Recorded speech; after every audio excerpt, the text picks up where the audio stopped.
Radio for the masses. Headline edition, July 8, 1947.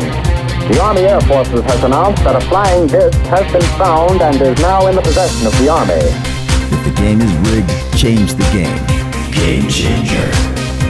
I occasionally think how quickly our differences worldwide would vanish if we were facing an alien threat from outside this world.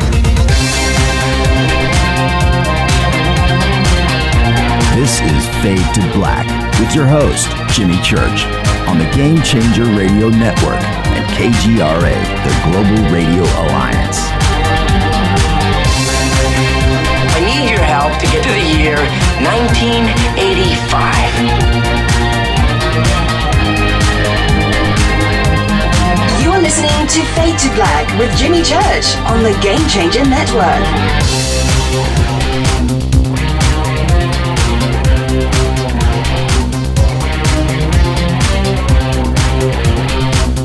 Good evening. Fade to Black. Bespoke radio for the masses. Yeah. How you doing? Oh, that's great. Today's Thursday, May 17th, 2018. 136 days into the new year, just 229 days left. We are live from a bunker somewhere in downtown Burbank, California. And I would like to welcome everybody listening all around the world, all across the United States. Hither and thither, to and fro, back and forth, up and down, east and west, north and south, far and near. This is Fade to Black for KJCR, the Game Changer Network, and KGRA, the Planet. I'm your host, Jimmy Church. What is cracking, everybody? How you doing? It's Thursday. Yeah. John Rappaport here with his No More Fake Newsroom live. Followed by open lines all night long. But you already knew that. I'm looking at the Spaceballs gifts here, and I'm going to let you know. Last week, Rita and I surfing, and we bust a move over to, I don't know if it was Netflix or Amazon Prime, but right across the top of the screen, right there, Spaceballs. And I turn to Rita, I go, do we? She goes, we do. And we watch Spaceballs. We have it in our video library. We've got the collector's edition on DVD. We've got I've got the Spaceballs widescreen director's cut on VHS. And we still just we sat and we watched it from beginning to end. And there you go. Druidia. Yeah. All right. It's open lines all night long. We're going to have John Rappaport here at the bottom of the hour. All right. And let's get things moving right along. So we're going to have John here with his No More Fake Newsroom live. And then followed by open lines, 323-825-5045 or 323-275-9695. You can follow us now. You can go to onstellar.com, where we've got a Game Changer page over there. We've got a Fade to Black page over there. We've got my page over there. Rita has got her page. So you can go over there right now and follow us and like us and message us and go and post and write over at onstellar.com. You can follow me on Twitter at JChurchRadio. While Facebook is still alive, you can check us out over there too as well. The radio page is going to stay up for a little bit. I'm not friending anybody or doing anything like that on my personal page. It's just kind of static at the moment. But you can also subscribe over at YouTube. Everything is Jimmy Church or Fade to Black. Simple enough to find. And, of course, at JChurchRadio on Twitter. The Sandbox on Twitter is hashtag F2B. If you want to come and hang out with us, especially on a Thursday night, it's great any night.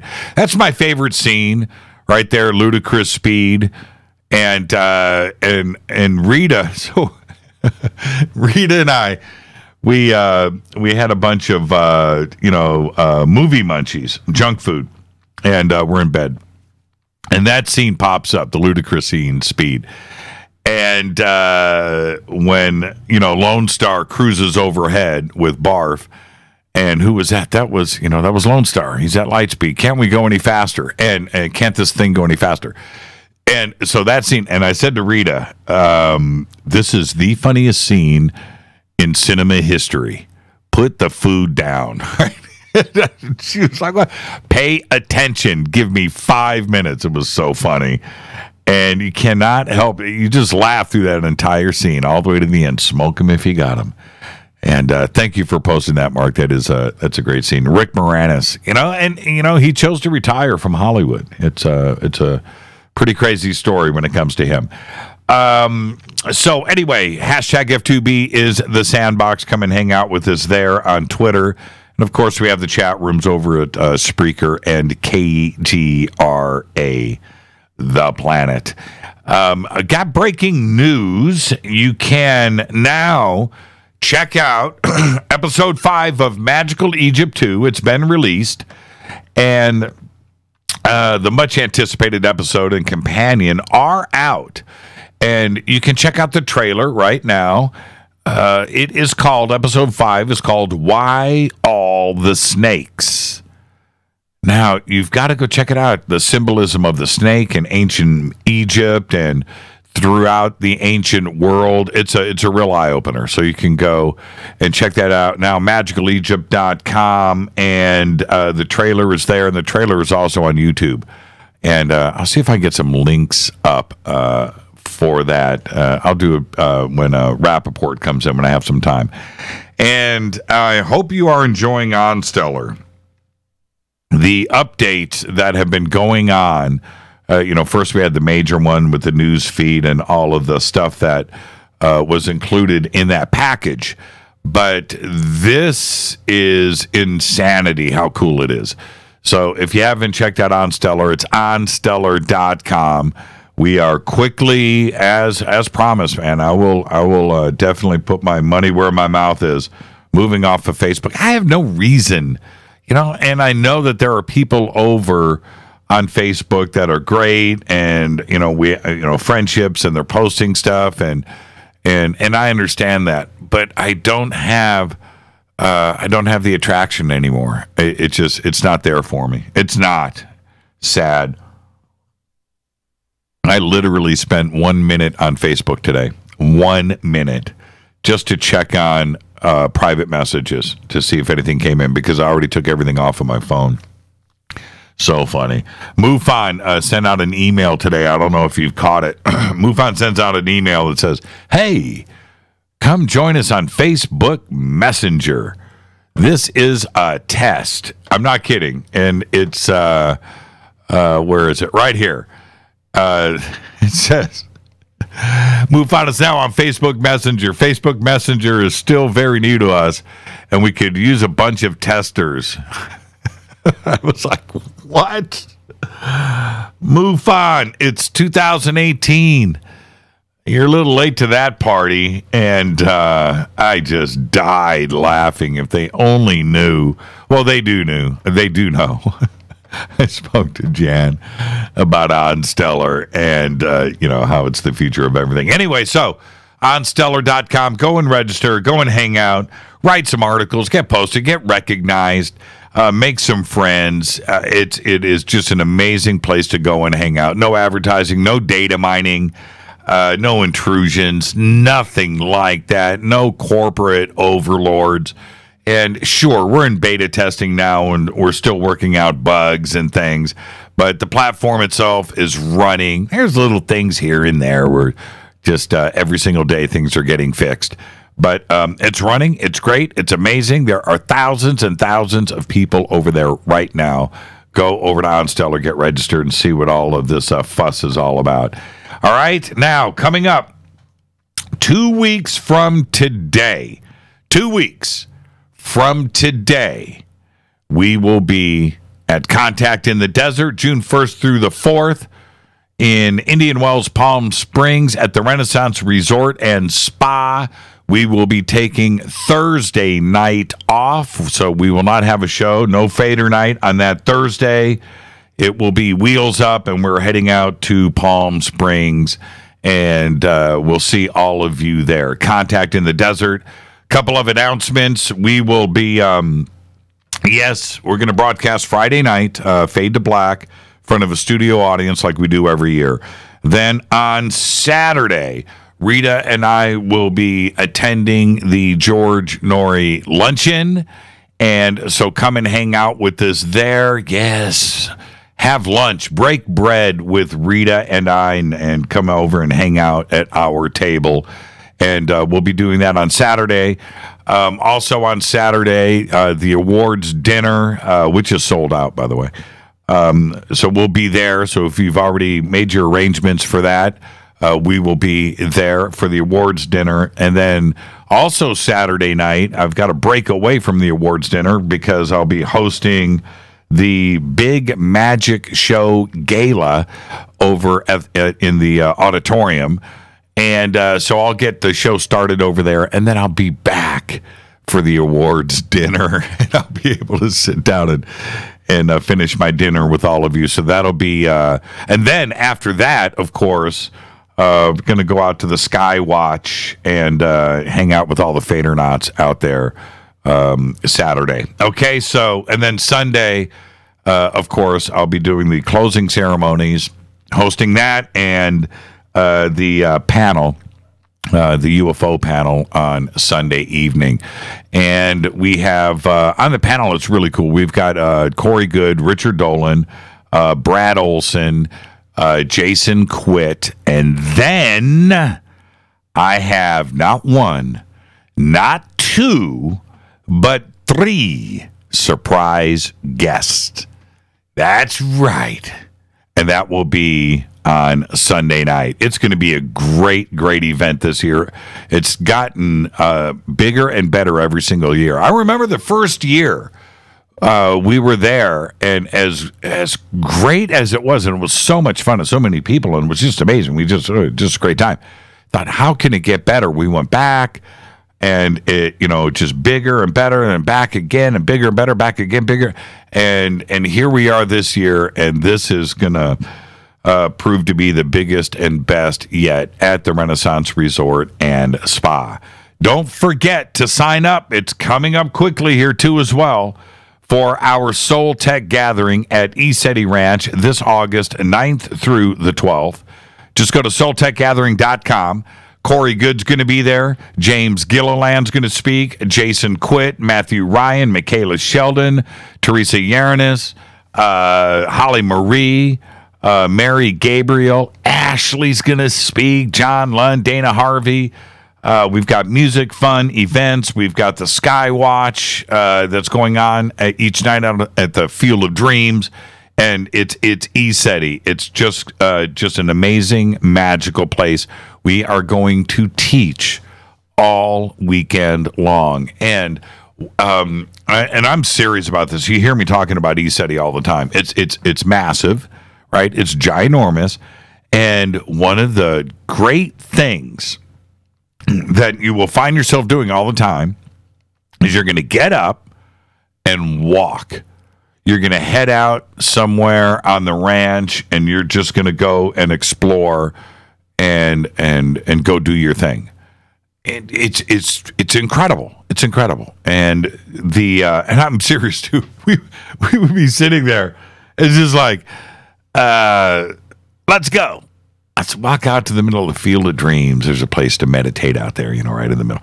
You go do that. Go to the medicine wheel. Head out into the woods. Go out back. Go by the lake, and just walk around and enjoy the nature. And you never know what's going to happen, And it's just, you have those moments, by yourself out there.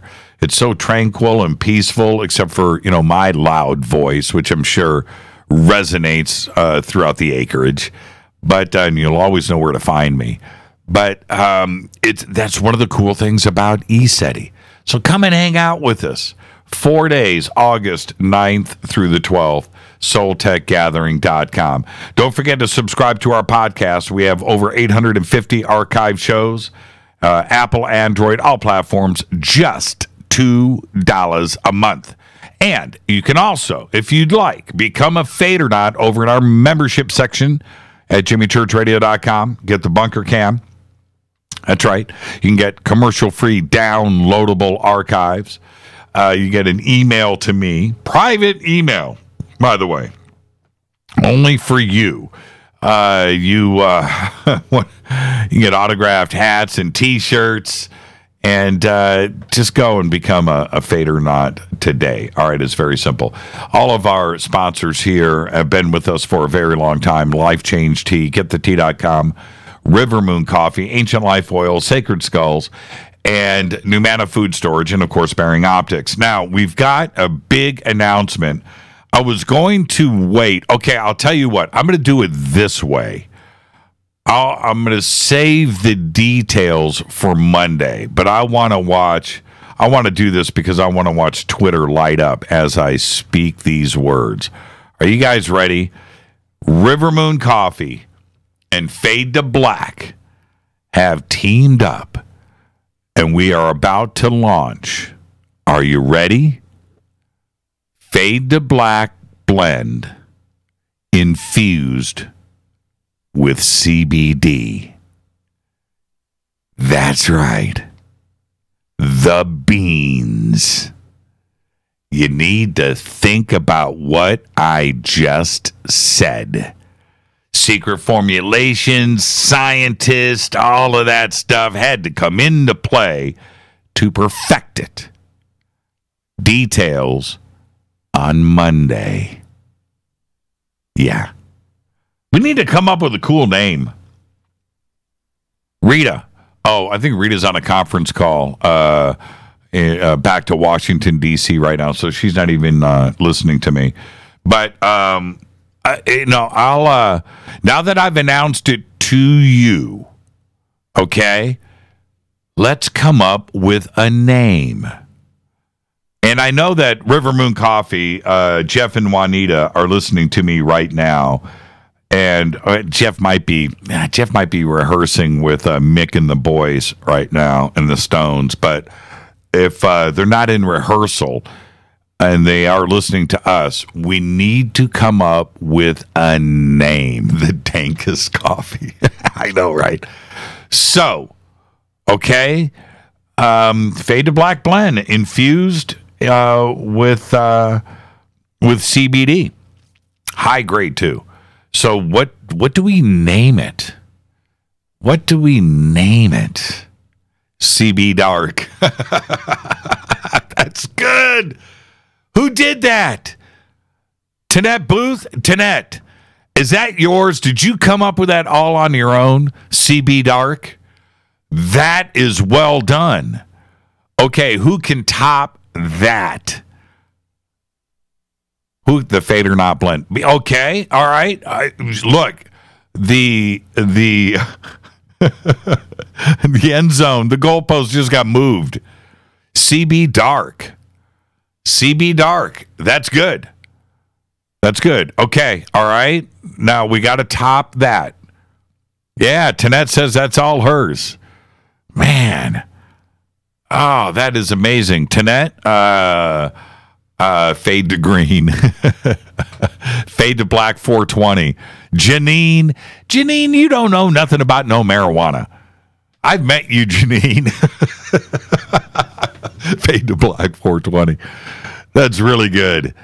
Yeah, okay. I like Fade CB Dark. CB Dark. That's really, really good. CB Dark. That's a tough one. You guys got to bring your A game. All right? Fade to Black 420. Janine. Janine, I'm going to test your marijuana knowledge one day. We'll see. You need to back that up, Janine. Canna Blend. Oh, CB Dark. I bow to CB Dark. Yeah, that's tough. That's fade to CBD. Canna Brew. Yeah, I know, right? And remember, these are infused beans. All right, look, it's I just looked up at the studio clock, 4:20. You like that? You like that? Okay, let's go. Let's get the show cracking. Happy birthday to today.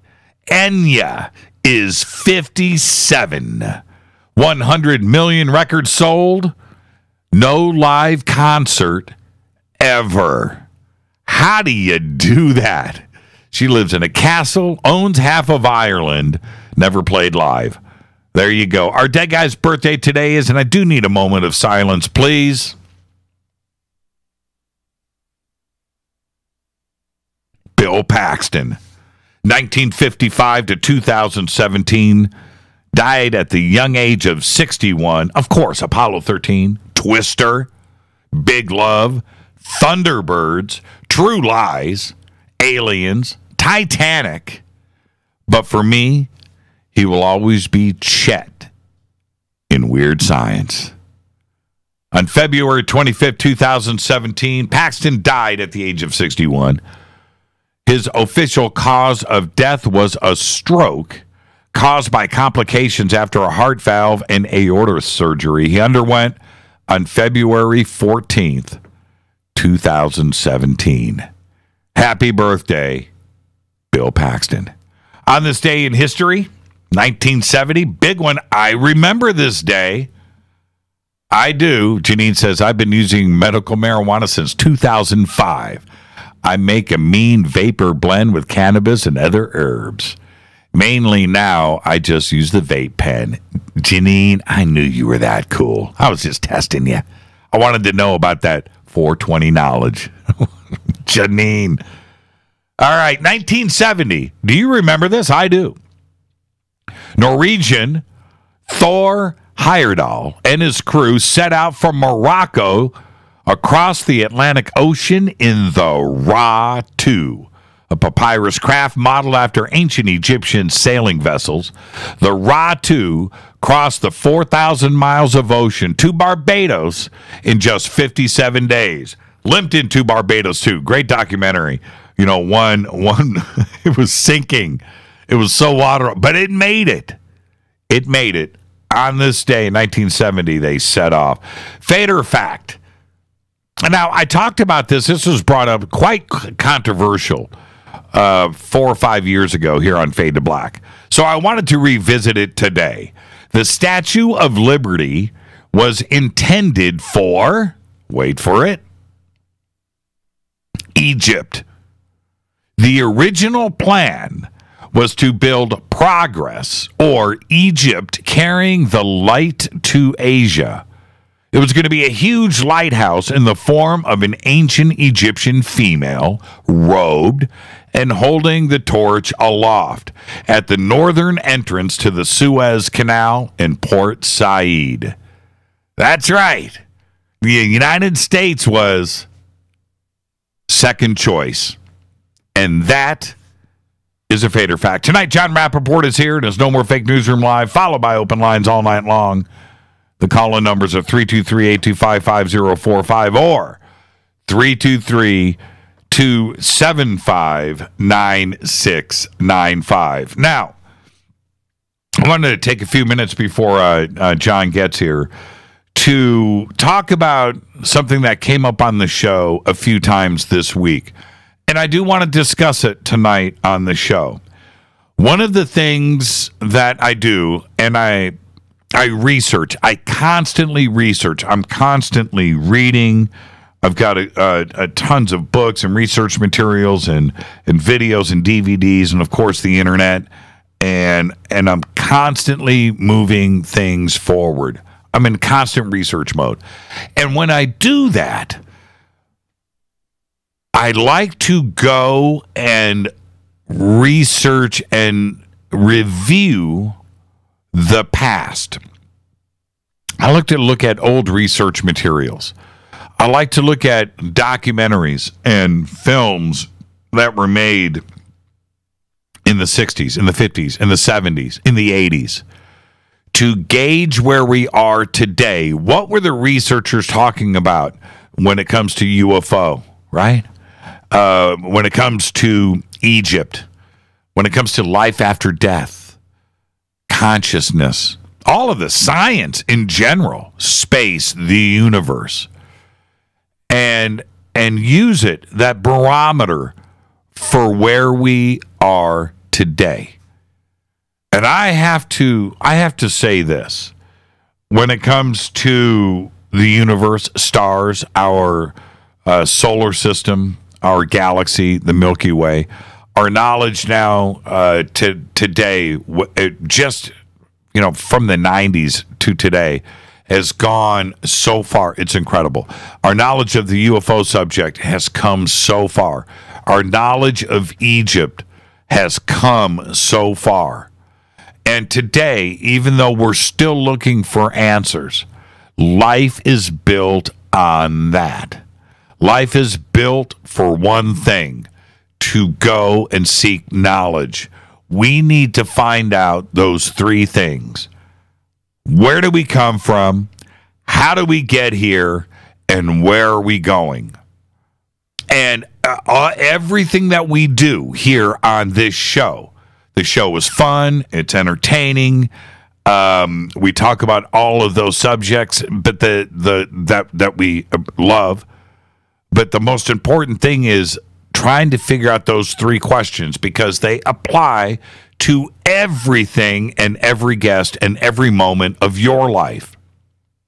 We've been trying to figure this out forever. And forever is a long time. I love saying it. Forever is a long time. But I assure you, 3,000 years ago, 5,000 years ago, 10,000 years ago, 20,000 years ago, we were wondering all of this. Where did we come from? How did we get here? Where are we going? It's what this show is about. Tonight, I want to discuss that with all of you. Where do you think we are today? Are you getting your questions answered? Is it endless to you, or do you feel better today? Wow. Compared to where I was 20 years ago, today I feel pretty good. Those questions are slowly getting knocked down. You're just knocking them down one at a time, one at a time, one at a time. And it doesn't seem like much that it's all happening all at one time. It's just one step. One step at a time. One step. That's it. One step. And then after you complete and you keep moving forward, you turn around and you look and you go, look at all of that we have done, everything that we have accomplished. And then you can start to see things in its totality. Because I feel great today. I know that I'm enjoying trying to figure all of this out with all of you. But that's the game. Where did we come from? How did we get here? And where are we going? That's what we do. And this is Fade to Black. I'm your host, Jimmy Church, and we're going to do that all night tonight, because John Rappaport's going to be here in a couple of minutes with his No More Fake Newsroom Live to kick off the night. And then we go to open lines all night long. 323-825-5045 or 323-275-9695. It's Fade to Black. Follow me on Twitter at JChurchRadio. Go and find us on onstellar.com. It's Fade to Black. It's Jimmy Church. It's the Game Changer Network. Go find Rita. We're all there at OnStellar. I'll be right back with John Rappaport and his No More Fake Newsroom live. Stay with us.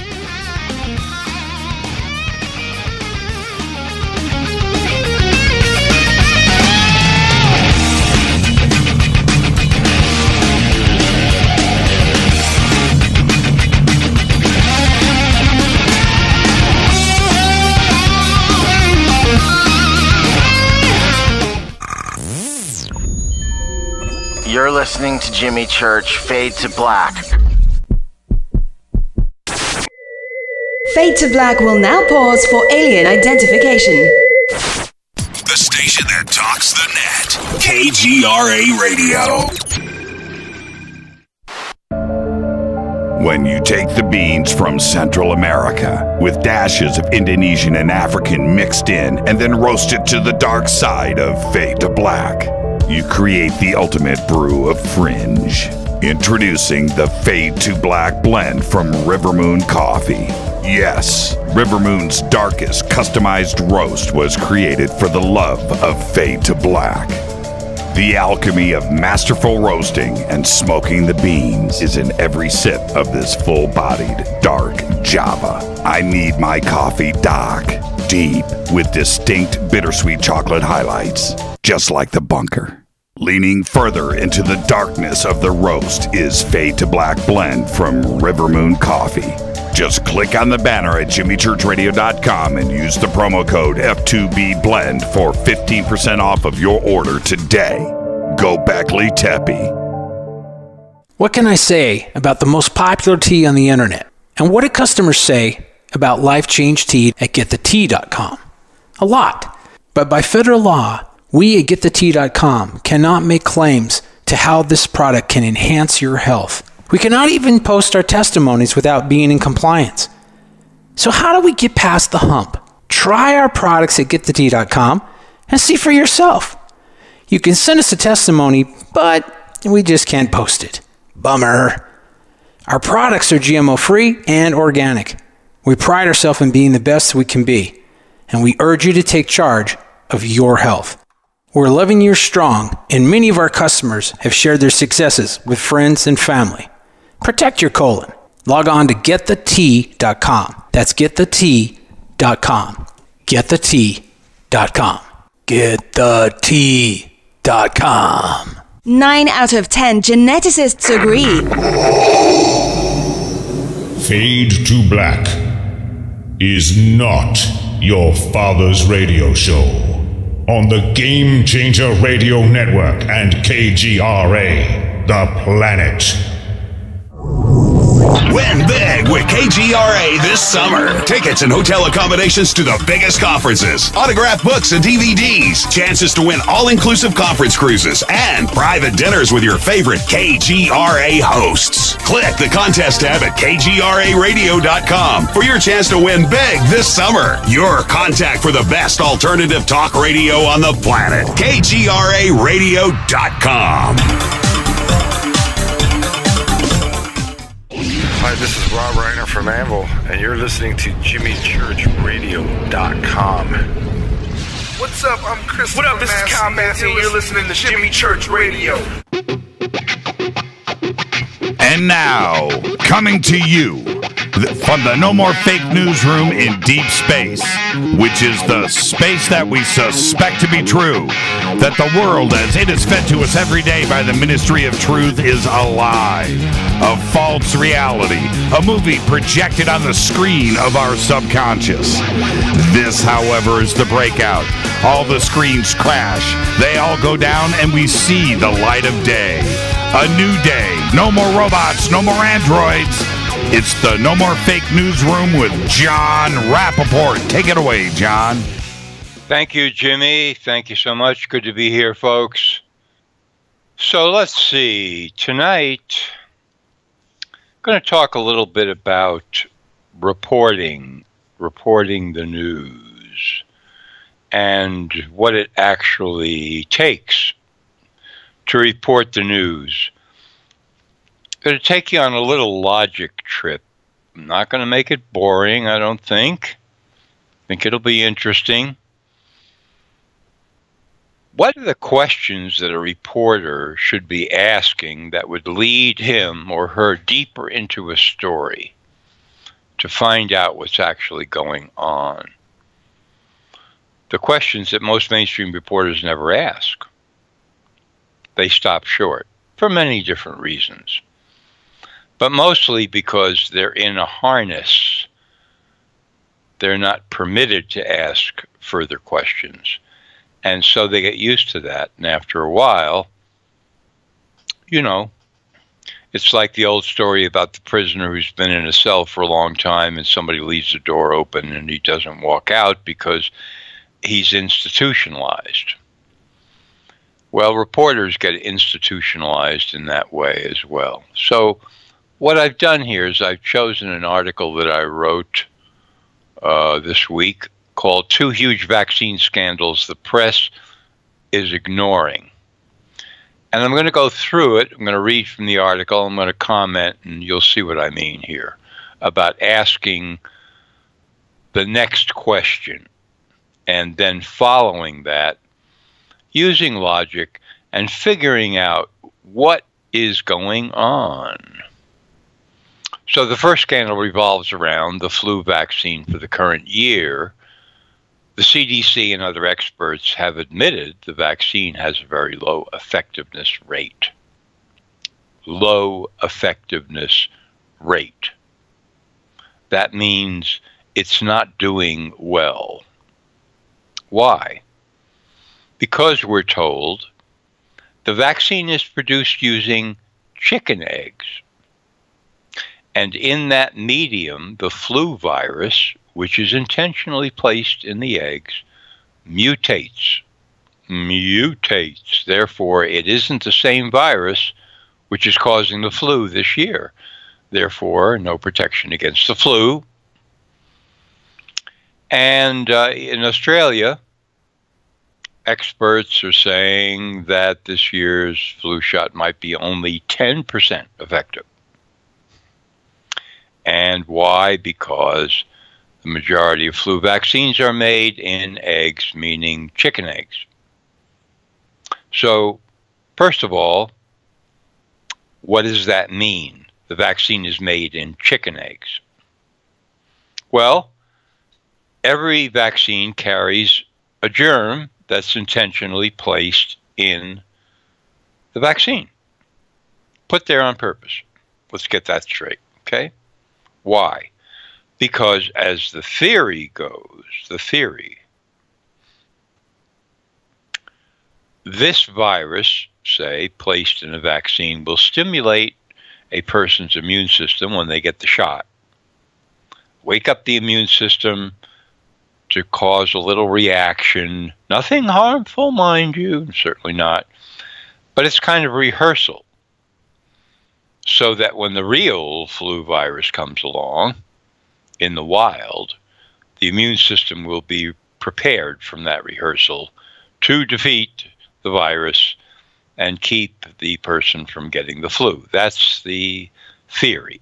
That's the theory. And every year, the CDC and the World Health Organization decide, well, which flu virus do we think out of the many, many, many, many that are out there in the wild is going to be the one that's going to cause people to get the flu. And they choose one. We think this is it. And that's the virus they put in the vaccine to cause the rehearsal of the immune system. But this year's, it's not working. Very bad, very bad, very bad. Everybody admits it, even in the mainstream. And why? Again, because when you put that virus into chicken eggs, which is the way many flu vaccines are manufactured, gee whiz, that virus mutates right there in the chicken eggs. So by the time anybody gets shot up with the vaccine, it ain't the same virus that is supposedly causing all kinds of people to get sick this year. So it doesn't work. And that's the end of the story for the mainstream. See? That's as far as they go. They don't go any further. Except to say people should still get the vaccine. Right. Which is a whole other piece of propaganda. But as far as the reporting is concerned, that's the end of the story. And most people who read that story don't think about it at all. Nothing. That's it. If they read the story, they accept it. Like a burger somebody brings you in a restaurant, the customer eats it. That's it. The reader doesn't go any further, and the reporter doesn't go any further. But I certainly wanted to go further. because I ask the question, is this just about this year, 2017, 2018? The business with the chicken eggs and the mutating virus, is it just this year that this unfortunate circumstance has occurred, making the vaccine only 10% effective? That's where you get to a deeper level of the story. That's not a question that mainstream reporters are asking. Okay? Not asking at all, not even thinking about it. I'm asking it. So I look at various authoritative sources, and here's one called healthline.com, and I'm quoting now. The majority of flu vaccines are grown in chicken eggs, a method of vaccine development that's been used for 70 years. 70 years. Now, do you see the point? Do you see the point? You should. You should at this point go, wow, aha, wow. And if you aren't going, wow, aha, you need to study a little, maybe logic, something. Because that's essentially admitting that for the last 70 years, the flu virus that they put in the vaccine has been mutating every single year because it's been made in chicken eggs. Same problem they're experiencing this year. Same problem for the last 70 years. Therefore, there's virtually no chance that the virus in the vaccine matches any year's virus that's out there in the wild that is supposedly causing people to get the flu. A mismatch for the last 70 years. Therefore, very low effectiveness for the last 70 years. Of course, they wouldn't admit that. Flu vaccine is fantastic, great, tremendous effectiveness and whatever. But no. Couldn't be true. Couldn't be true. Because the same problem they're having this year with the mutating virus in the vaccine would be the same problem they've had for the last 70 years since the cause, chicken eggs, has been used for the last 70 years. And now we come to a crashing collision of points of view, which we don't find in any mainstream stories. It's not there. Just isn't there. In fact, as far as I know, I'm the only person bringing this up anywhere. Get it? You understand what we're dealing with here?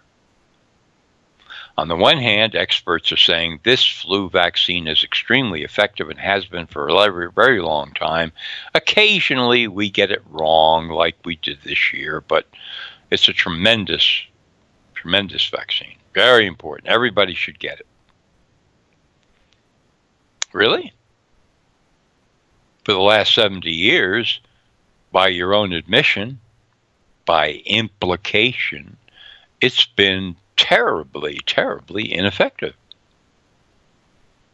Collision, absurdity, insanity. What's going on? Well, there's a little window into what happens and what is the differences between major media and somebody who is reporting that's asking a significant question that major media will not ask, will not, cannot, won't ask. Becomes a whole different story, you see. It's like an elevator that's smoothly going down floors and all of a sudden it drops 15 floors at once. That's the difference between mainstream reporting this story and what I'm telling you now. And if you've got a few logical tools and you've got a sharp head on your shoulder, you can see it. It's there. This is the actual story that I'm giving you, not the mainstream story. And you might say, but I mean, it couldn't be true what you're saying, because if it were true, that would mean, yes, that's right. That's exactly what it means. So don't let yourself be boggled to the point where you say that couldn't be true, because if it were, that would mean that the whole thing is a scam. No. Just take that out of your repertoire. Take that thing out where you say that couldn't be true, because if it were, the whole thing is a scam. No, just look straight at it and see what the story really is. Second, magnificent. This is a little more complicated, but it's the same idea. In the Philippines, they're having a tremendous scandal. The manufacturer of the vaccine is called Sanofi, and they have a vaccine supposedly prevents dengue fever. Okay? Except after thousands of children already received the shot, the government there stopped the whole vaccine campaign because of severe vaccine injuries. Severe. Big scandal. Major. It keeps unfolding and unfolding month after month. Okay. Now I'm quoting a mainstream article here, which you can see at No More Fake News if you read my whole article.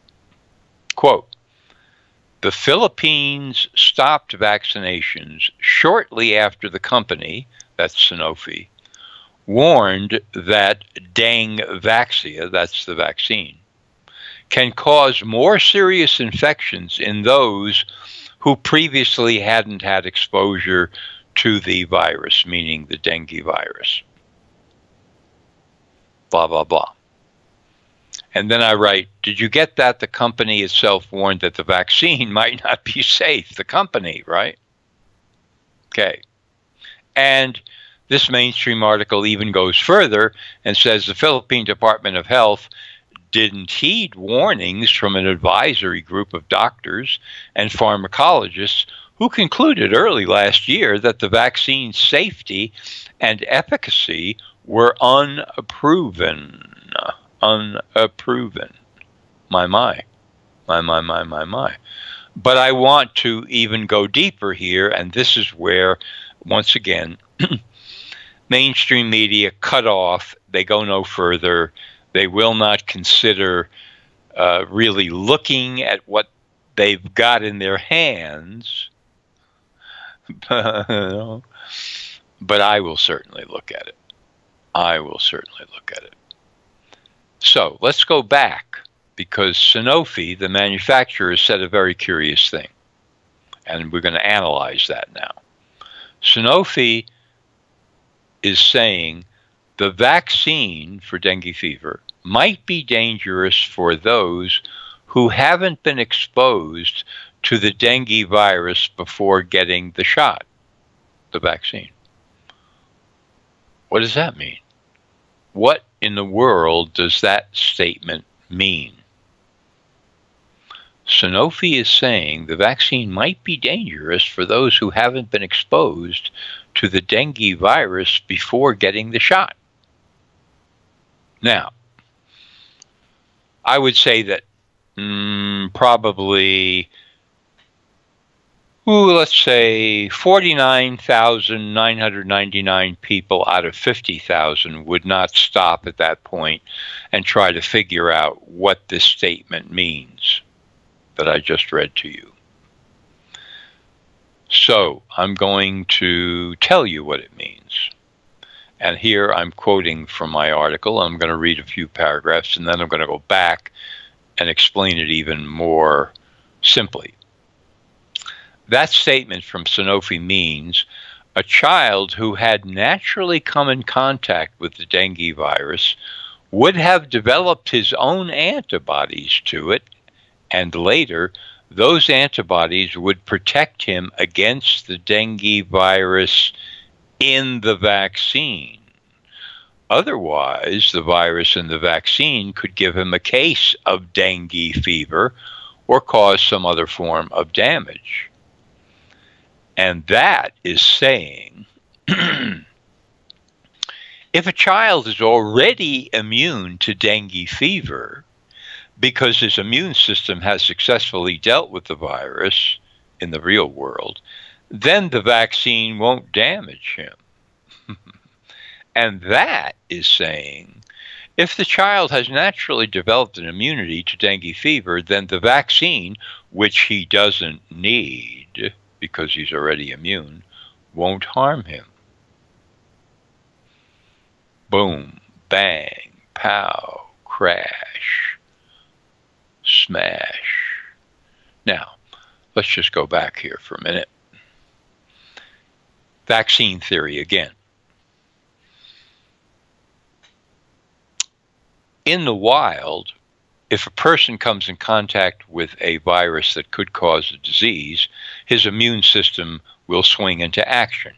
For example, it will produce antibodies, which are scouts of the immune system. They go through the body and they say, ooh, look at that.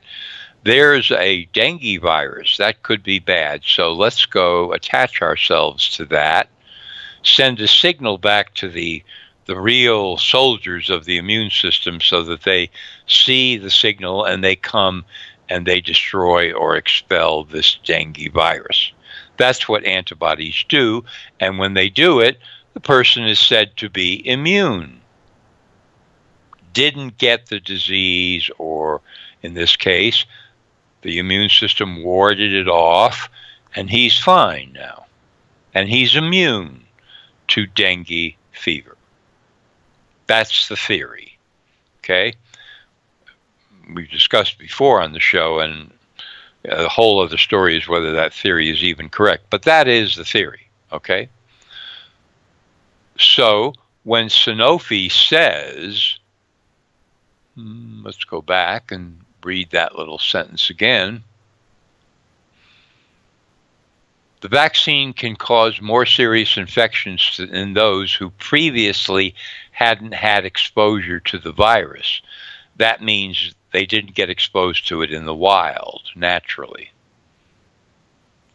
That means if they did get exposed to it, they'll be in good shape when they take the vaccine, because their antibodies in the wild naturally already rejected the dengue virus, and so their antibodies and their immune system will reject the dengue virus that's intentionally planted in the vaccine.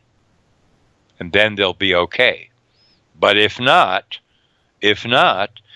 they hadn't had that exposure already and become immune naturally to the virus, then the vaccine, unfortunately, could give them a case of dengue fever or some other serious, horrendous infection.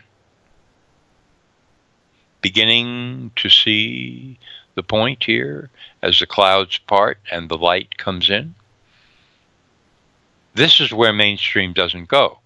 It doesn't analyze these statements made by officials to see if there's something insane about them, something contradictory, something bizarre and crazy, as there is in this case, as I've just explained. Mainstream cuts off at that point. I read you a quote from a mainstream source about what the manufacturer Sanofi said, and that mainstream source just sailed past it, never asked what it was all about, never tried to figure out what the manufacturer was talking about. Why? Why would those who hadn't been exposed to the dengue virus in the wild naturally be at risk if they got the vaccine? Why? Why? Nobody's asking that in the mainstream. And again, to my knowledge, nobody anywhere has asked that question except yours truly. Just a fact. It's the way it is. Getting the point here. When you read mainstream news and you begin to screw your brain in real tight and look and see and ask questions, the questions that go beyond where mainstream cuts off, you find out some very interesting things. And those very interesting things change your view not only of the news, but of reality. The reality that is occurring in our world right now. That's the point. That's what you want to be able to do. You don't want to just skate past these bizarre statements. You don't want to fail to ask the question, well, wait a minute, chicken eggs are causing the flu virus to mutate when the vaccine's being manufactured, and this is just a problem this year? Wait a minute. How long have they been using these chicken eggs to make the flu vaccine? That's the question you want to ask. You want to be able to ask that question and find the answer, and when you do, everything is different. You thought you were staying in a 5-star hotel, but you're in a motel out in the middle of the desert, you know? Okay. That's the reality. You punched a hole in mainstream reality making, and you saw something behind it. That's what you want to be able to do. And that's my report for tonight. Excellent, John. Very thought-provoking. But now I've got a question for you. May I? Please. Okay. Is there a mainstream outlet, barring the internet, but a mainstream newspaper in any city or news outlet, television, radio, that does not have a CIA handler or influence? I don't know. I would assume that most of them do, from everything that I've investigated in the past. But you see, it's not exactly that point. It's not, yes, that's important. What I'm saying is that the reporters themselves are so institutionalized, like trained dogs, that they don't need a CIA asset. Outlet right. Whether or not he's there, sure, if he's there, he's going to be keeping an eye on something like this because he doesn't want to let the dog out of the bag. But if he's not there, it doesn't really matter because, and I've talked to these people over the years, believe me, they have dumbed themselves down so much that they don't even need a minder.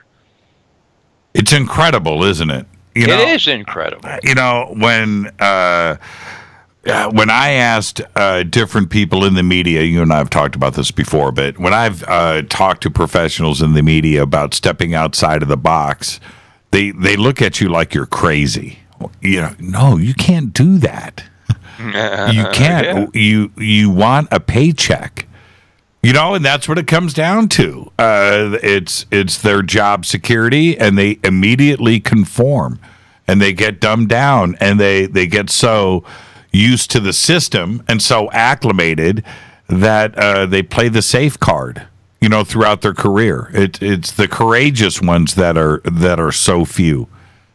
And they keep playing the safe card so often that after a while, they wouldn't be able to ask the question that breaks open the story, even if they wanted to. Right. It's amazing. It is. It's truly amazing.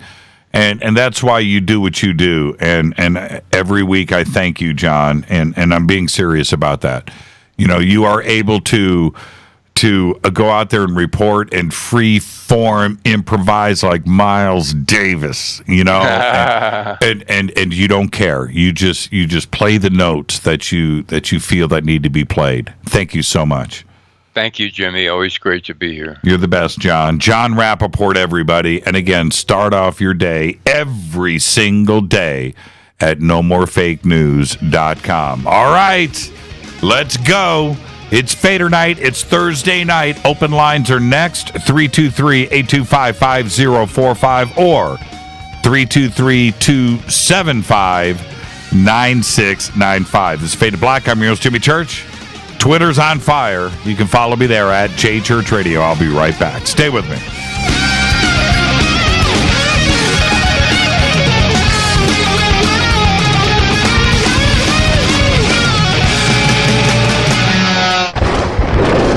This is Fade to Black with Jimmy Church on the Game Changer Radio Network and KGRA, the Global Radio Alliance. This is KGRA Digital Broadcasting Station, Salt Lake City, Utah, Van Buren, Arkansas.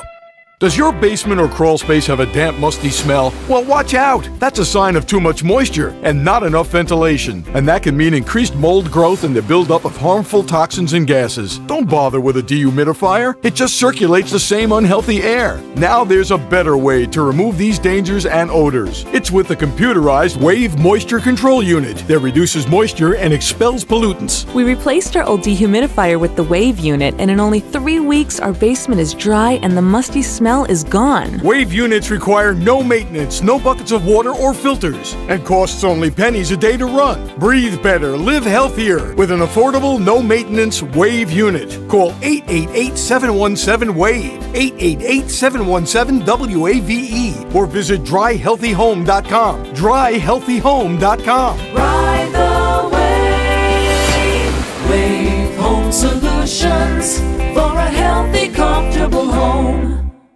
Hello, I'm Katie, and you're listening to my main man, Jimmy Church, on jimmychurchradio.com. Hi, this is Ray Hobbs here, repping the planet, and you're listening to my good friend, Jimmy Church, Fade to Black, on the Game Changer Network and the KGRA Digital Broadcast Station. This is Toby Kebbell. You're listening to jimmychurchradio.com. Don't hurt me, Jimmy. I'm only little. Hey, I'm Adrian Grenier. And this is Ari Gold. We're the Honey Brothers. Yes. We are of the Honey Brothers. Hey, I'm Adrian Grenier. And I'm Ari Gold. We're the Honey Brothers. And you're listening to Jimmy Church. The Revolution. Ancient Life Oil. Life-changing. The real oil. CBD is truly ancient life oil from the source. This oil has no psychoactive effect and is also legal in all 50 states. When you're healthy, you're happy. The truth about this wonderful plant is that it wants to give back to mankind life, longevity, and happiness. Ancient Life Oil are golden grade, all organic, non-GMO, and infused with high-quality liquid coconut oil. It's simple. Just go to ancientlifeoil.com today. That's ancientlifeoil.com. The best, purest, organic, and non-GMO CBD in the world. Go Beckley Tappy. The statements made regarding these products have not been evaluated by the Food and Drug Administration. These products are not intended to diagnose, treat, cure, or prevent any disease. Please consult your healthcare professional about potential interactions or other possible complications before using any product. This is Micah Hanks of the Gralien Report, and you're listening to Jimmy Church on Fade to Black, across the globe on the Game Changer Radio Network and the one and only KGRA Radio, The Planet.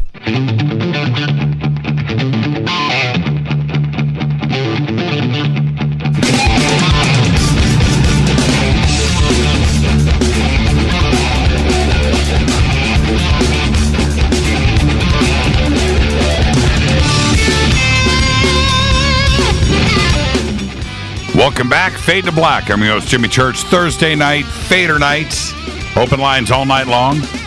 323-825-5045 or 323-275-9695. Programming note I'm very excited about. On Monday, we are going to have a Nobel Prize winner. That's right, on Fade to Black. and I cannot wait. Just wait until you see what we have in store for Monday. Absolutely incredible. We've got a great week lined up next week, too, as well. Lots to talk about tonight. Now, I set it up for everybody earlier in the show, which is this. Where are we today? Where did we come from? Where are we now? How did we get here? And where are we going to? And I think that we have made ginormous strides in our community around the world. We've got lots of holes we need to fill in the educational system about our history and about the truth. But we're answering those questions here on this program, and our search for the truth is something that we do every day. It's a difficult one. It's difficult. It's not easy. And I like to have fun doing it. You know, and so if that's my attitude out there, I know I'm not alone. I like to have fun. I like to hang out. I love the ceremony of dinner with friends and going late into the night with deep conversations, with different points of view coming at me from around the table, and getting into deep arguments because everybody is trying to figure this out. And I try to get that into this program, that same attitude. You know, having guests here every single night, and where we're able to just sit around and contemplate and ponder and discuss and talk, you know, openly about these subjects. So, and about everything, whether you're talking about time travel or life after death. By the way, speaking of that, you know, no matter what you're talking about, time travel or life after death, the same questions you can apply right there. And so who is craving Mongolian beef? That is the subject in the sandbox tonight, apparently. Now, watched a movie last night with Robert Redford. And Rita, what was the name of that movie? Oh, I knew I was going to do that. I forgot the name of the movie already. What was the name of the movie we saw last night with Robert Redford about life after death? Just an incredible movie. Anyway, the questions that were presented throughout the movie last night, it was like Fade to Black. And it was really, really, really cool. It was a Netflix original. It was on Netflix. Rita, I'm watching. I'm waiting for the movie. Maybe somebody will pop this up on Twitter. It's a brand new flick on Netflix. So with that, let's open up the phone lines. Hi, you're live on Fade to Black. First up tonight, who's calling? This is Inquire Within. Inquire Within. How's the band? Oh, yes. It's going good, as in it's just me right now, but I'm doing good. Hey, the stuff is really, really cool. Tell everybody really quick where they can go, well, obviously on Stellar, but where can everybody go and watch your videos and listen to your music? All right. Well, the big demon Facebook right now has a lot of my stuff, and then I've been off Facebook for almost a year. I just got back on it a couple months ago because I realized that, in the music world, you still kind of need it to reach people. I've been on Instagram a lot, but on Stellar, that's my baby now. Yeah, you're doing really good over there, but you have a huge fan base, and so you kind of, are you feeling the same pain that I am, where you've probably got 100,000 fans over, and I'm not exaggerating, over on your Facebook page, and you can't abandon them. You know what I mean? They got you to where you are, so you can't. Do you feel a little guilt about that? Do you still have to go back and pay a little bit of attention, or are you just inviting everybody over to On Stellar? I've started to invite people over to OnStellar. I don't think I'll ever quite totally get off of Facebook, just because that is where the bulk of the people are, and I need them to see what I'm doing. And then also, I try to be, in the disclosure world, my goal is to be more of a bridge. And so, like with the lyrical content, the videos, and all the stuff I have coming out this year, Facebook will probably be the primary thing I market on. Right. But that's just because I try to reach people that haven't been introduced to a lot of these topics.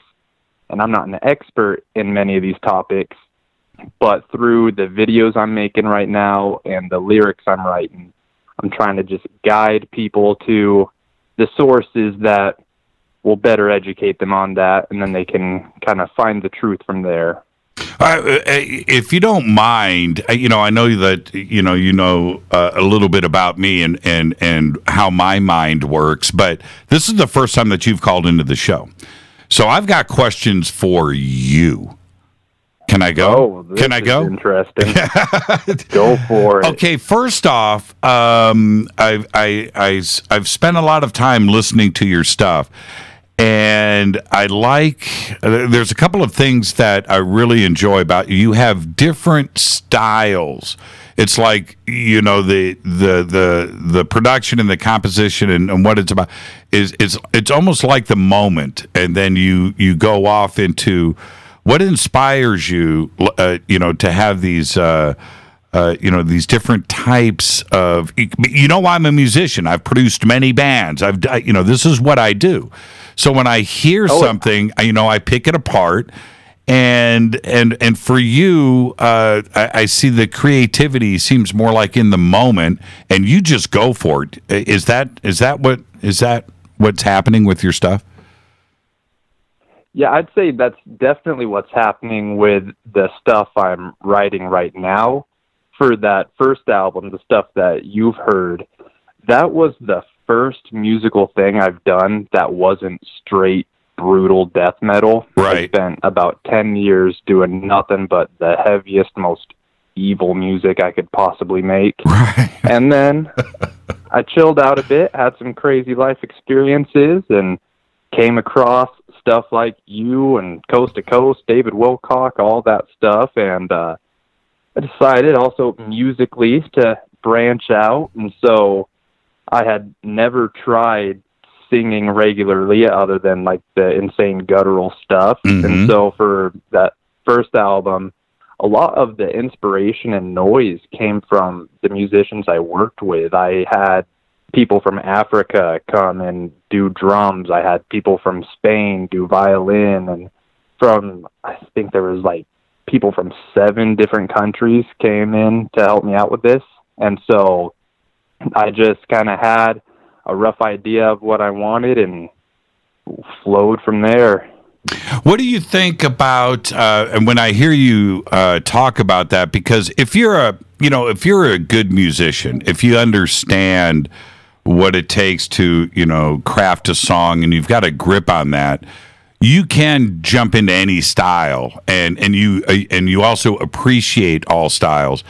And I just went out to dinner. Wilcock and I went out to dinner with Peter Takarin of Hypocrisy, and Peter, his bands like Hypocrisy or Pain are totally different bands. And then he's got Roadhouse, which is a straight blues band. And he's got these different styles too. And I could see Peter going off into completely different areas too as well, and still have, your metal roots. And is that, when I say things like that for the audience, that's exactly what's going on, isn't it? Yeah, definitely. It's funny that you bring up Hypocrisy, because I've had a lot of people message me about Hypocrisy, because I hadn't checked them out before until I put out that first album. Right. And then I was YouTube searching my own band, and it's Inquire Within. Hypocrisy has a song called Inquire Within. That's and right. That was the thing that kept popping up above my stuff. So I was like, oh, what is this? And then I was like, oh, man, I should have found that a long time ago. And then I put out a music video for my song Dimensional Bleed Through. And then I realized, oh, geez, these guys have a song called that also. And so now everyone's probably thinking I'm just out there trying to ride the coattails of hypocrisy. But, man, that End of Disclosure song they put out, that's what got me to be a big fan. Peter, his knowledge of all things supernatural and paranormal, and it doesn't matter if it's life after death or life on Mars or disclosure, or it doesn't. His secret space program, you should hear. He knows it all, man, and he really is a student of us, of our world. And for him to turn around and make these videos and write these songs, he's not telephoning it in. It's because this is what inspires him now. And I see that in your stuff too. When you start to approach a song, what comes first? Is it the music, or is it a subject?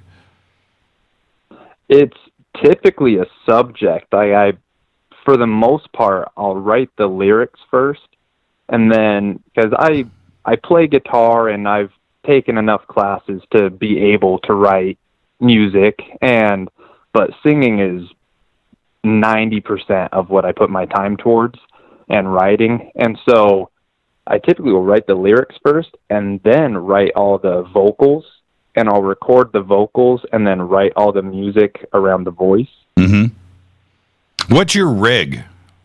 Pro Tools? I bounce between Cubase and FL Studio. Oh, really? Okay. Yeah. I'm an Adobe Audition guy, and I did Pro Tools forever with Rudy Sarzo in our studio over there that we had together, and the thought of dropping $10,000 every year or two on a Pro Tools rig, for the hardware and everything else, it was just like, man, and I got everything I needed out of Audition. And so, you're right. The software these days is getting so good that you can just run with what you're comfortable with. Oh yeah, definitely. I like Pro Tools. The only reason I ever wanted it is because I knew that's what everyone was using. But then I realized how much it cost and how much I can do with everything else nowadays. It's like that whole first album, that was recorded basically in my bedroom, aside from the session musicians. And then a lot of them just recorded at their houses. And so nowadays you can get a full professional level sound out of your room. What was the life-changing event for you that started to get you to focus in on this community, the paranormal and the supernatural and everything that encompasses? Did you have a sighting? Did you get a visitation? What happened? What really got me into it was death in my family. One morning I woke up to go to work, but I just had this crazy feeling in me where I just knew that my grandfather was going to die that day. So I called into work and drove over to his house, and my father also had the same thing, so he was already there. And later on that day, when my grandpa started to physically pass, I just carried him into his bedroom and sat there with him, and I just kind of went on autopilot and started saying very kind of, I guess, esoteric type things that I hadn't ever researched at that point. And just a lot of stuff just started coming out of me. It was a super powerful moment for me. And after that, it's just a full 180 shift in my whole worldview and everything. Were you okay with it? I mean, you can, when that happens, like it did with me, I spent about a week of walking around in a daze, like I got hit with a hammer in the forehead. And I spent a lot of time in my bedroom just sitting on my bed going, what is going on? So were you okay with that, or was it like that for you too? At first, like, of course it was hard because my whole family was torn up from it, and I was too, but I definitely had a good period of time of definitely just being kind of in this weird fog, but it didn't take all that long for me to kind of see, not in a morbid way, but almost like a beautiful aspect of it, especially because it was a peaceful passing. And so to me, it did seem like almost like a birth, even though it was a death. Who does your artwork? He's a guy named Jorge Gutierrez.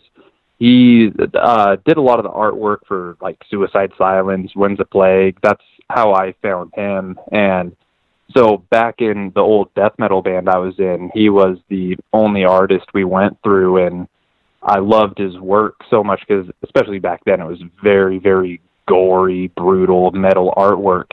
And simultaneously with me switching over towards the sort of lyrical content and image I'm going for right now, he did as well. And I started noticing his paintings were getting very kind of alien and stuff like that. And so I decided, like, oh man, I'm just sticking with you. You are permanently my artist, whether you like it or not. He is so talented, and you know, it's not only the content, but the color choices, you know, and he's so detail oriented. I really enjoy that type of artwork, and it is just so creative.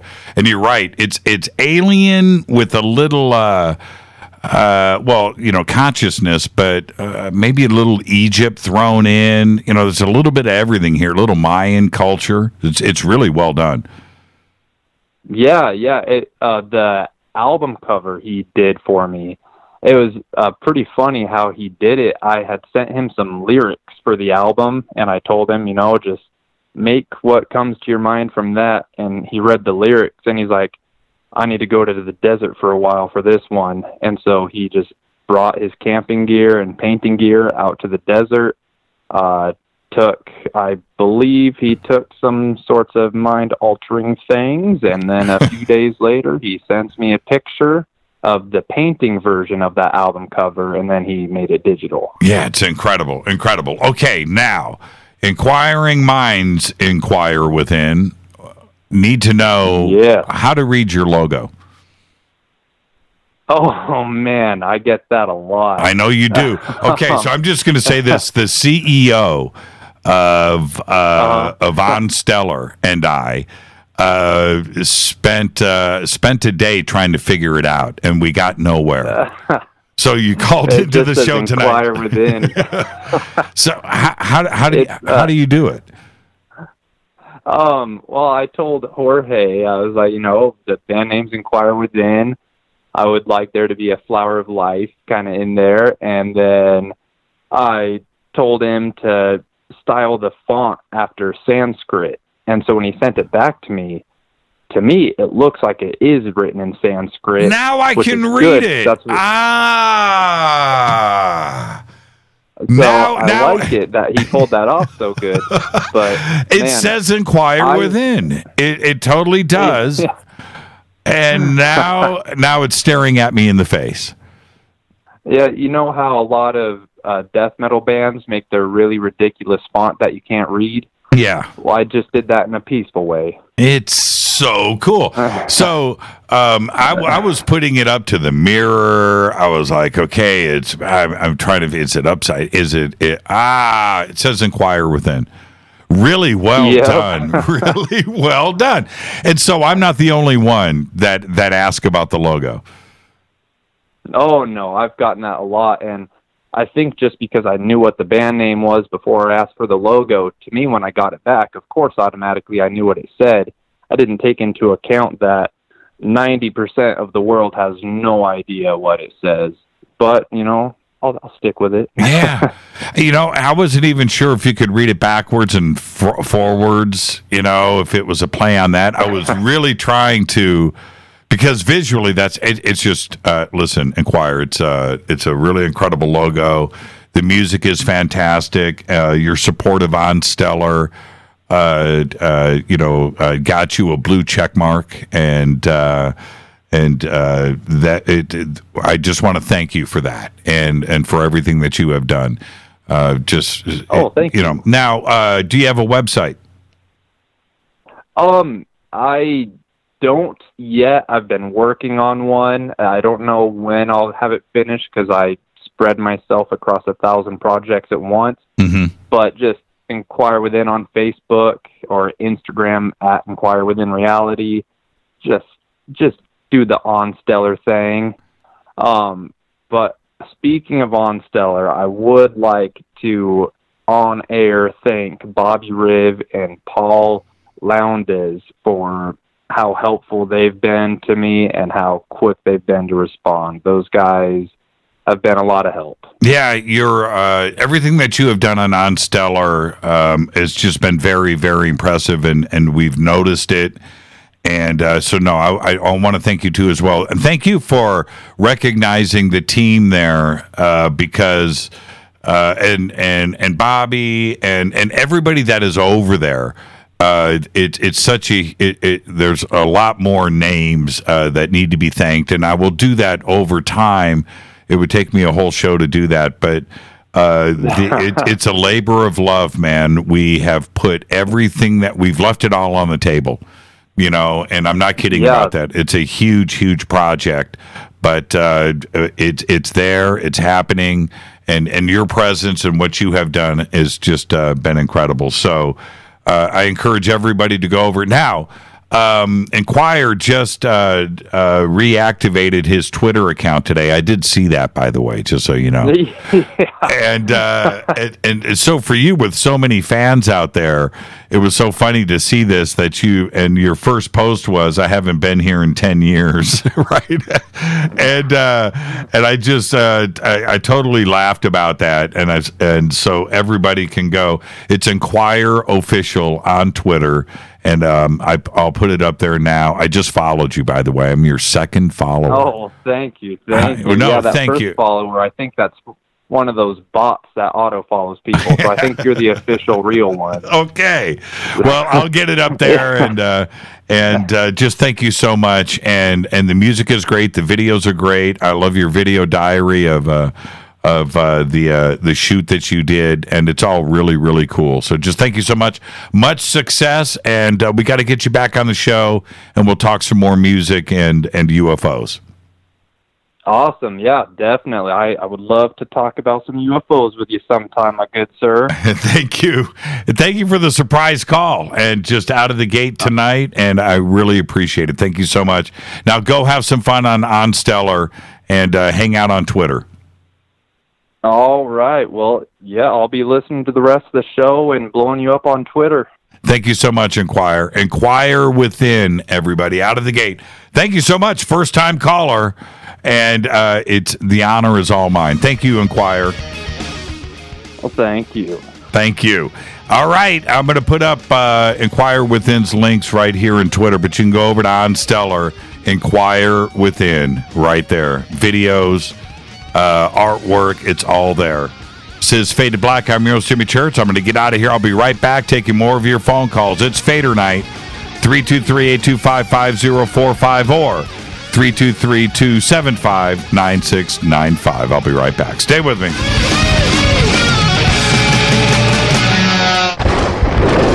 This is Fade to Black with Jimmy Church on the Game Changer Radio Network and KGRA, the Global Radio Alliance.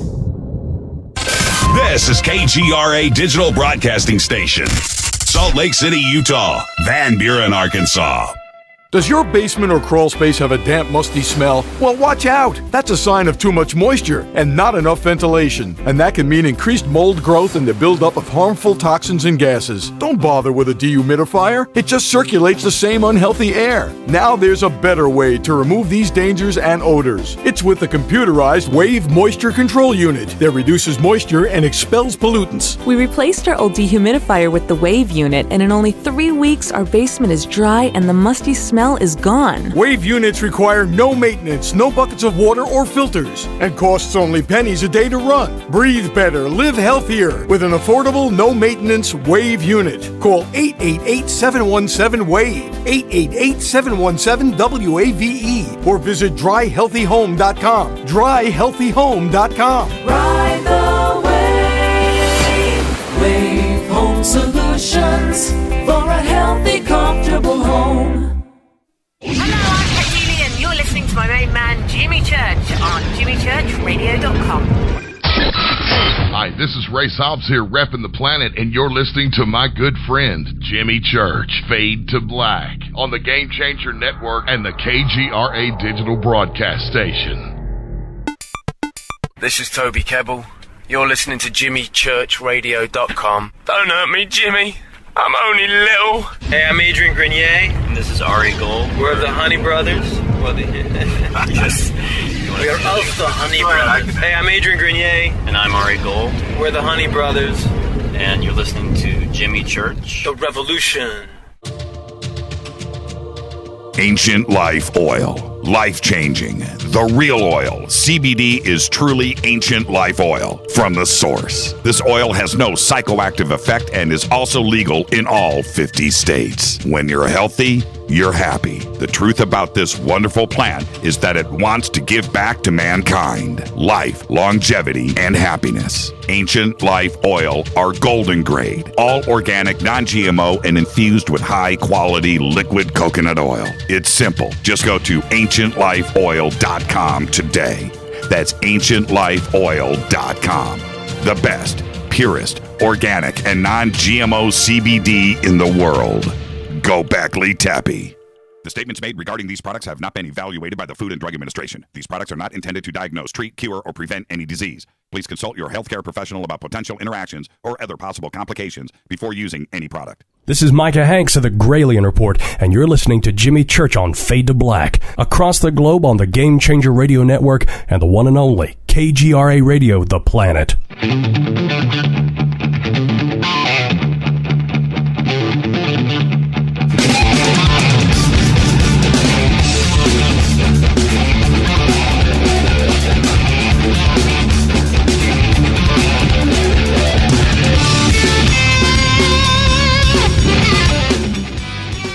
All right, welcome back. Fade to Black. FADERNIGHT. I'm your host, Jimmy Church.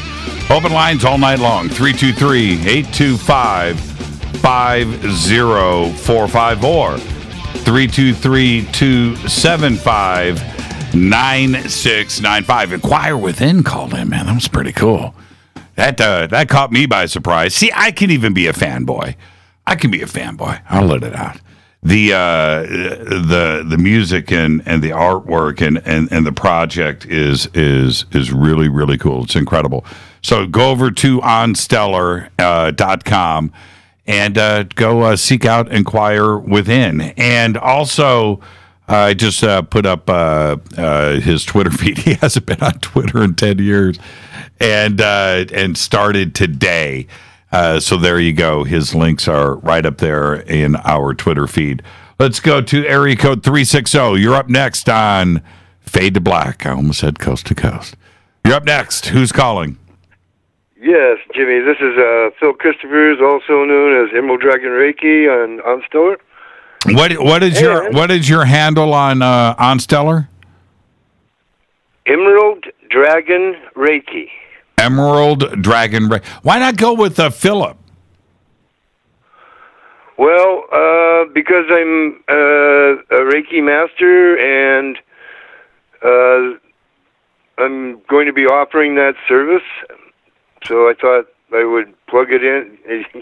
Okay. Grab that one because it described what I do. Okay, yeah, you didn't want anybody else to grab it, right? Right. Because somebody grabbed what I had before, which was Green Dragon Reiki, and they've set up a site, and so now I can't use it. Rita just put up the name of that movie I was just talking about. Did you see it? I think it's The Experiment. Is that what it's called? I have to go back. The Discovery. The Discovery, Robert Redford. We watched it last night. Incredible movie. If you haven't, I'll put it on my Netflix. Yeah. Yeah, it's right there. So the questions. Where we come from? Yeah, where did we come from? Source. And don't make me define source, please. It's like consciousness or, that. Okay. Why we're here, where we're at is, I'm going to lay it on the JFK assassination, and that's when things kind of went south. But I was born in 1953, so you could say the Korean War, too, so I don't know. It was one of those things. I'm going to say, I quote Eisenhower here, beware of the military-industrial complex. So that probably is when it got us to where we're at right today. And where we're going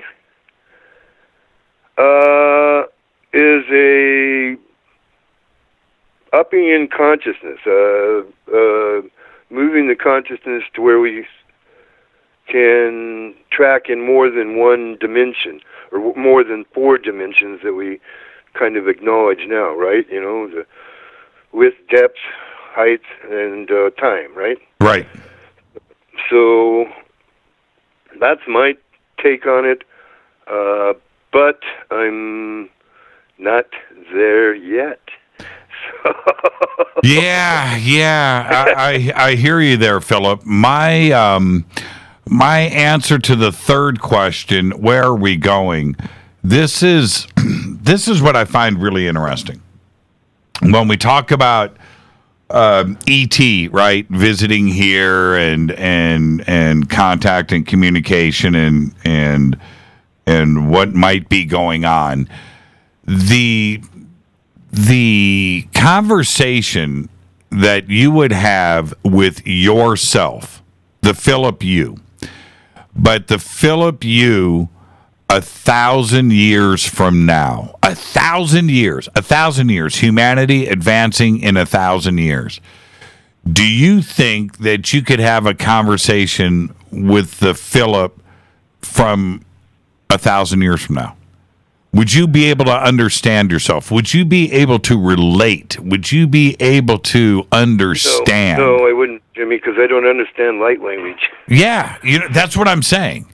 I'm talking it, but it's I'm not too sure what I'm saying. Yeah, and so. I did hear somebody. They were saying something, and they said it was in Lemurian. Right. And something internally in me said, no, that's Palladian. So maybe I'm starting to get it. Right. But I think that's where we're going. We'll be able to have fully activated third eyes. We'll be able to have green flames coming out of her hand. Yes. And healing across distances, which I'm already doing. Telekinesis, levitation, bilocation, stargates. I think I think that's all in our future. It is, and we wouldn't have. I don't think we would even know that we were talking to humans. And so when we think about well, look at it this way: when we talk about time travelers, right? Mm-hmm. And so time traveling back to here, you wouldn't recognize. You might not even be able to see. They would be here in their selves, but they may not have a body. We may be light beings in 1,000 years or 10,000 years from now, and coming back. I think we already are, Jimmy. Actually, but we just don't realize it. But what I'm suggesting is we are imagining those time travelers would look like us and be like us and act like us with different clothes on. I'm not so sure it's that kind of party. I'm pretty sure by then that they will be able to appear to us just like we are, only maybe if you actually tried to touch him, it'd be kind of like a hologram, and there wouldn't be any there. Right. Yeah, I can see that. Oh, Philip, you're the best, man. Thank you for the phone call, and thank you bet, for. Man. You have a good night. I mean, this has been great so far. And and on the John thing, yeah, I mean, he was logic was good, but he kind of missed that one step, the mean in there, and I'm trying to research it, but I got something funky going on with my search engines. Well, but that's what you have to do. You have to take John and listen, and then go do your own thing. So go do your own thing. Right. So I'm going to dig a little deeper than John. As you should, Philip. Have a great night, my friend. Then I'll put it on Stellar, and we'll still call it the same thing. Philip, have a great night. You too, man. Thank you. Philip Christophers, thank you so much, Philip. Go find him on Stellar. Hi, you're live on Fade to Black. Who's calling? Hey, this is Mark in Dallas. Mark in Dallas. How are you? Doing great, man. It's a lovely Thursday evening. How about what's it like in L.A.? Not a cloud in the sky. Well, it's dark outside now, but I was up top right before the show and having a quick conversation with John and Rappaport, and he was dealing with thunderstorms. And he goes, "What's it like out there?" I go, "Dude, I'm not wearing socks. I'm sitting here drinking an espresso. Not a cloud in the sky. It's beautiful." And so there you go. So that's what's going on out here. What's on your mind tonight, Mark? Well, man, last time I called, we had a little rock and roll fun. We talked about guitarists from Canada. I don't know if you remember that or not. Oh, a couple of months ago. Yeah, I do remember that. That was good. That was good. So that was fun. So let's play if you're up to it, man, let's play a new game tonight. It's a game I like to call the Time Machine game. Okay. Here's the premise. Me and you are sitting on my back porch probably drinking vodka, watching the sun go down here at my little farm in Texas. So we get to talking, and come to find out, we walk out to my barn, and I reveal that I do have an old DeLorean time machine that actually works. Okay. Now, here's the deal. We have to decide where we're going to go. There's a couple stipulations. We can only make 3 trips. Now, we start talking about the Sphinx and the pyramids and going to see Jesus, yada, yada. Well, by the time we get midway through this bottle of vodka, we're going, screw it, we're going to go see some rock shows. Okay. So we're going to go see 3 rock shows. Now, I've picked the year, 1973, which I feel like is arguably the greatest year, the greatest summer of rock and roll. So here's the deal. We're going to go see 3 shows, but there's 6 shows. We got to pick 3 out of 6. Now, I'm going to let you pick. I'm buying the tickets. I think in 73, the tickets probably cost about $12. Might have been 8. Might have been 8. General admission. Might have been 8. Okay, so here's the way this works, man. So May, 3rd week of May 1973. Here's the first 2 Friday night, the 3rd Friday night in May of 1973. Are you ready? You got to pick one of these 2 bands. Now we can either go to Chicago, Illinois, to see The Who, which has just released their Who's Next album. Right. Or we can go to Honolulu, Hawaii, and see the Stones, which Mick and Keith are young and vibrant and Mick Jones. heroin addicts. Yeah, Mick Jones is still in the band. Absolutely, and they have another surprise. Their lead-on act is a little band from Texas called ZZ Top. That's right. And that's no joke. Yeah, that's right. That's right. That's right. That's right. So there's our Friday night.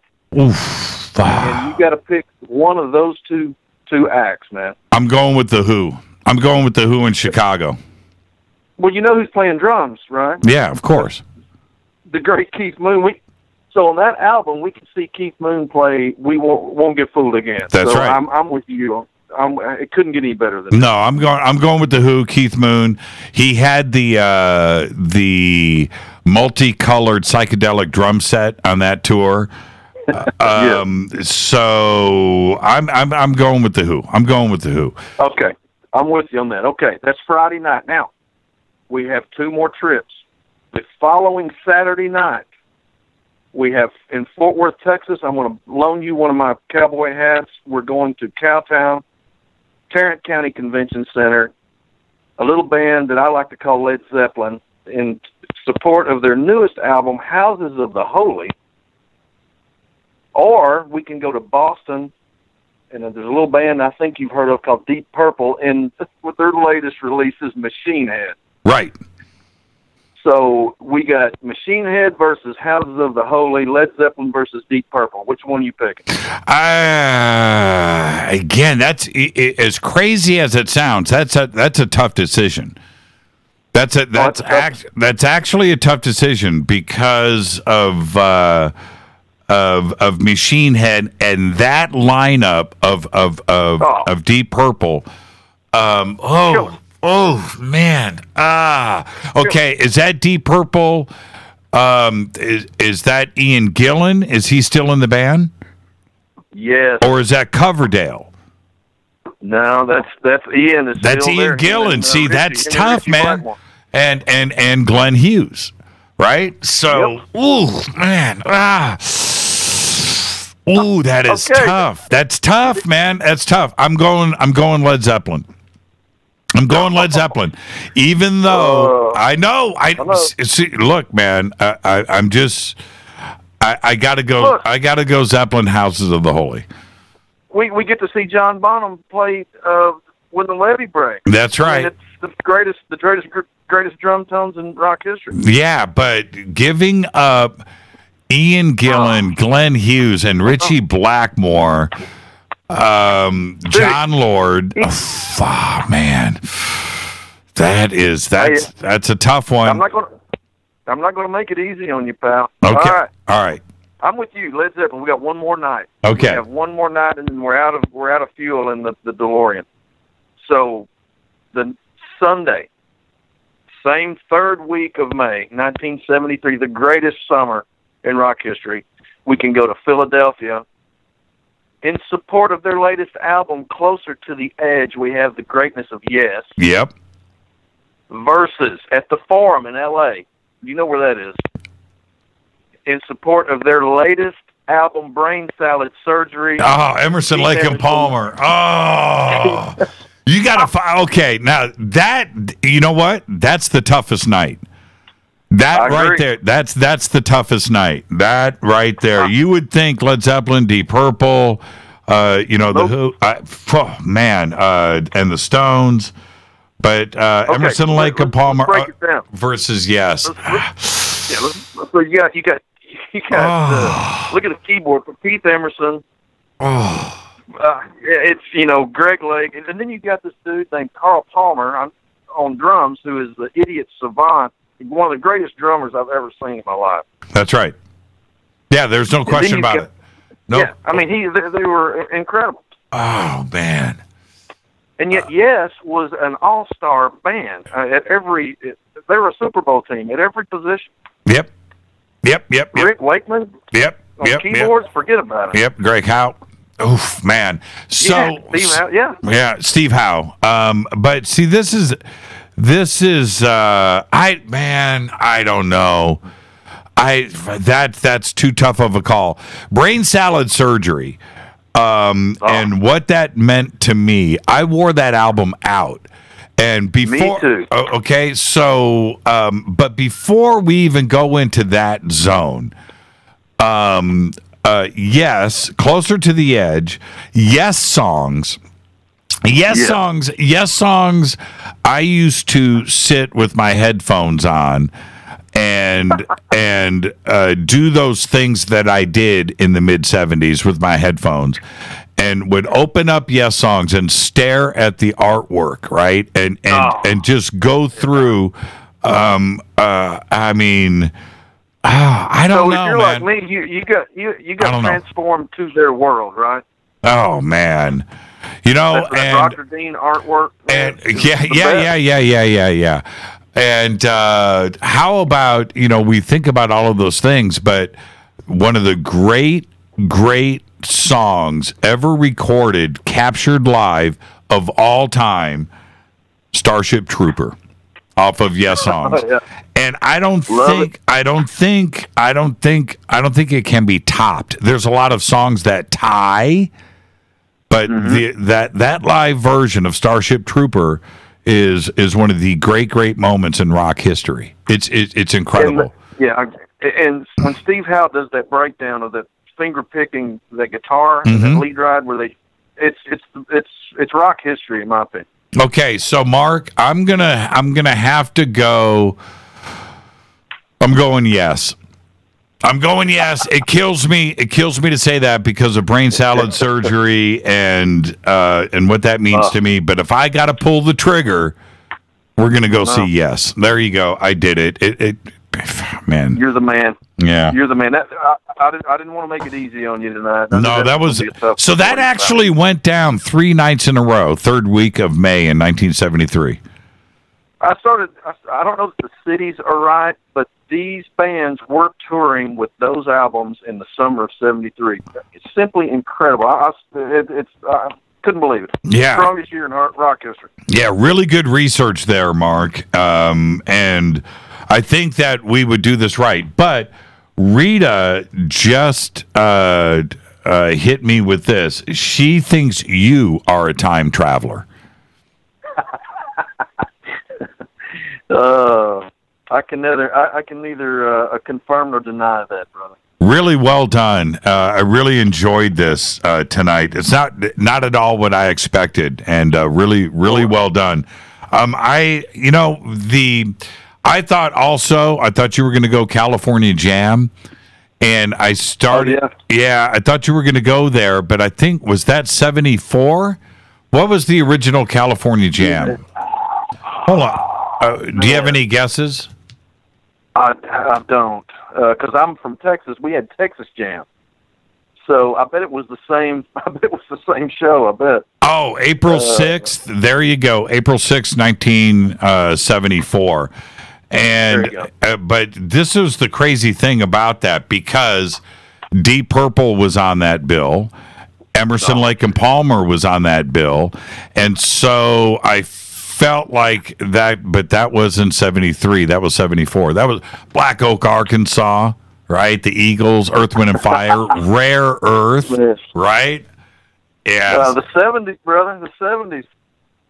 And the next California Jam, that was the one with Ted Nugent. I think that was the next year.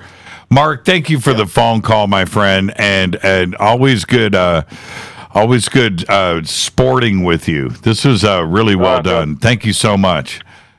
Trying to keep you on your toes, all right, brother? Oh! Rita just said.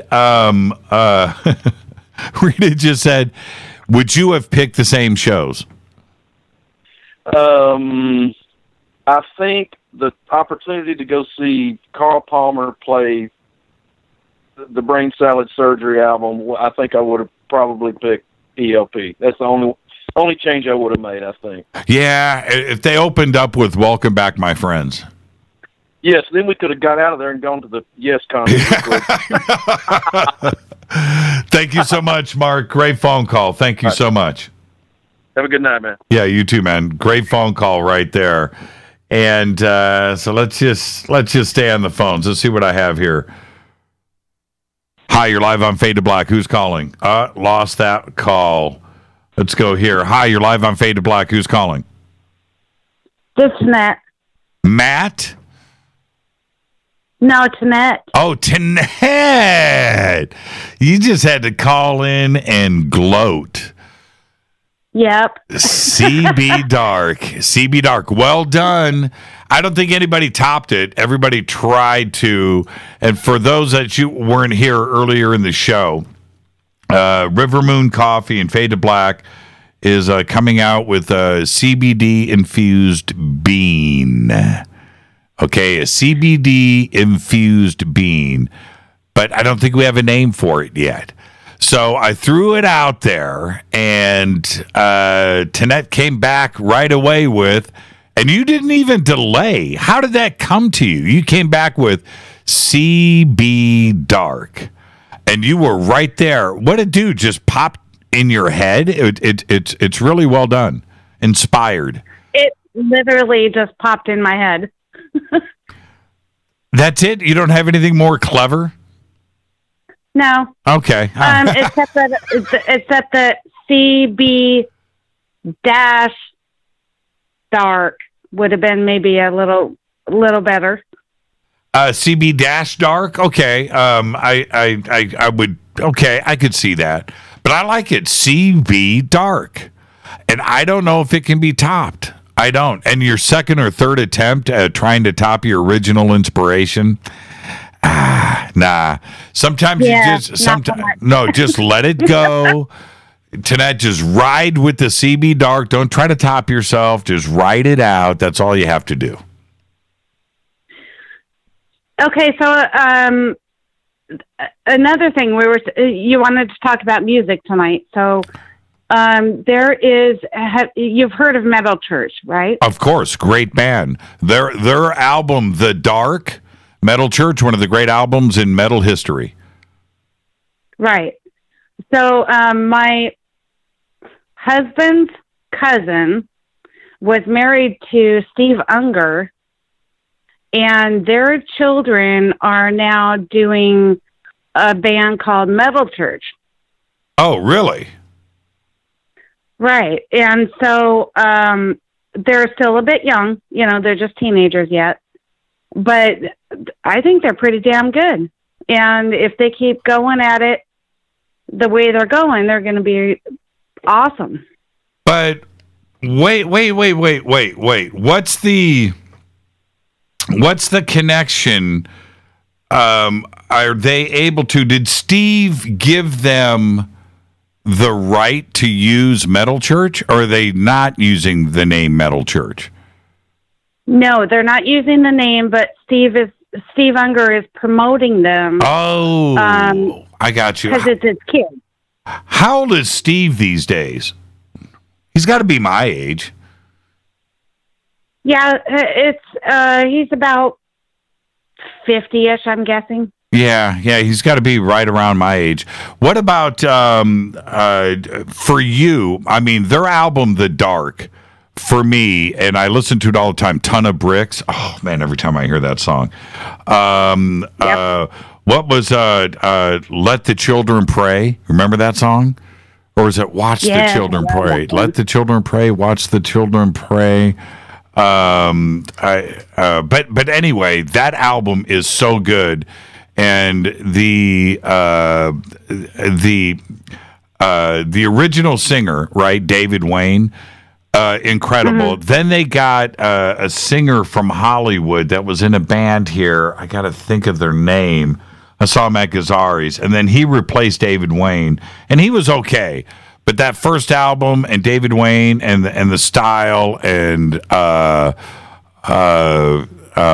what was the guy from Hollywood? Mike, I can't remember his name. Oh, man, I should be shot. But you know what? It's 30 years ago, so everybody give me a break. But that album, Metal Church, was just incredible. So you're saying the kids are pretty good? Yeah, they're pretty good. I mean, they're kids still, so you take it with a grain of salt. But they're called Sin Circus, so everybody look it up.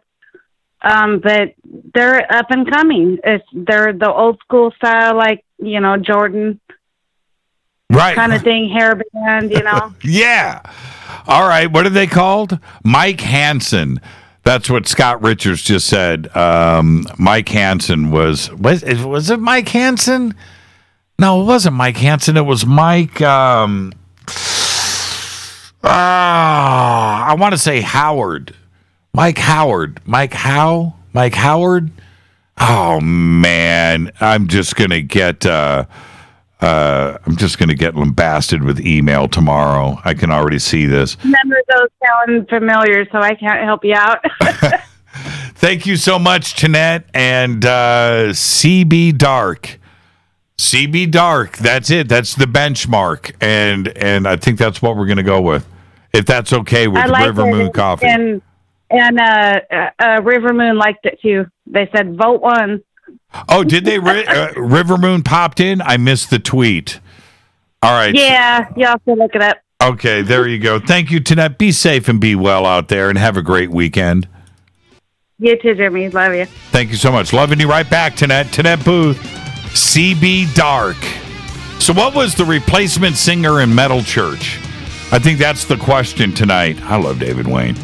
All right, The Doc, their first album. Incredible. I think they're from Seattle, right? It's Faded Black. I'm your host, Jimmy Church. We'll be right back. Taking your phone call. Stay with us.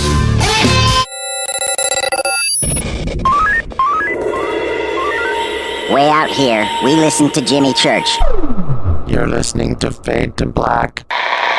Always on the edge of the hottest alternative talk. Jimmy Church with Fade to Black. KGRARadio.com. ¿Qué tal, mis amigos? Yo soy Mario Carson, el tiburón, y los invito para que escuchen a mi buen amigo Jimmy Church Radio. ¡Claro que sí!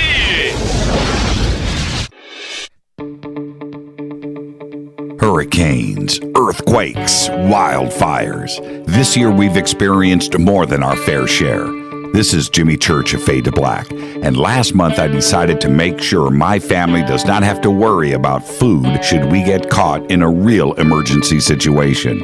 Introducing Numana, a healthy, storable product that tastes so good that you'll want to eat it every day instead of just during those times of duress. All Numana products have a 25-year shelf life, are MSG and GMO-free, no preservatives, and are made in America. With the Numana pack in your home, you'll be able to sleep at night knowing that you've protected your family. Not only have I tasted and tested, I own it. Now you can too.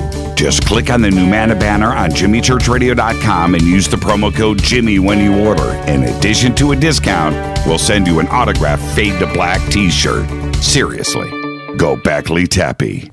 Do you worry a lot? Whether you're a college student, busy professional, parent, or grandparent, ongoing stress and elevated levels of the stress hormone cortisol can rob your memory, your health, and your future. Now you can combat the effects of stress and anxiety while improving your memory and recall at the same time with the dietary supplement Calm and Clever. Studies show that the ingredients in Calm and Clever reduce cortisol by as much as 30% in 1 to 2 weeks. Call 1-800-758-8746 or calmandclever.com. You listen to us, and we listen to you. And so does the CIA. KGRARadio.com. Hi folks, what can I say without making claims? CBD is truly the buzzword for health. What does it do? Government institutions will not allow me to say what this wonderful oil does for us. But I can say it's non-GMO and organic. I can say it's 0.003 THC, which in plain English means you won't get high. There are those that want to squash your freedom to buy natural products. Fight back with your purchase power. In the end, it is you that takes care of your health. Go to ancientlifeoil.com. One more time, ancientlifeoil.com. You are listening to Fade to Black with Jimmy Church on the Game Changer Network.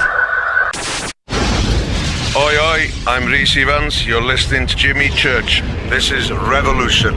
The revolution will not be televised. The revolution is on radio. Ciao.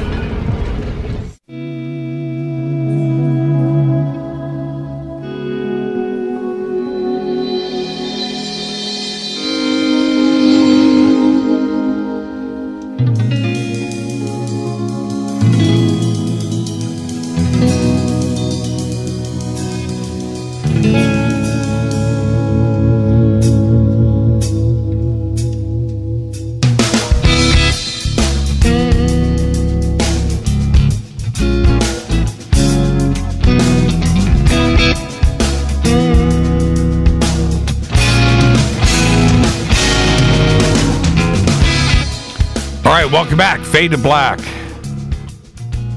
I'm your host, Jimmy Church. Open lines 323-825-5045 or 323-275-9695 if you're on hold right there. We're talking about, the band Metal Church right before the break, and seriously, The Dark. It turns out that was their second album, and also I thought they were from Seattle. They're from San Francisco.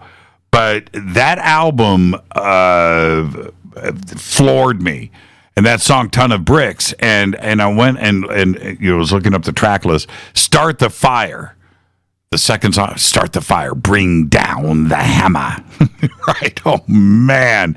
"Watch the Children Pray." Of course, the title song "The Dark." It's just an incredible album.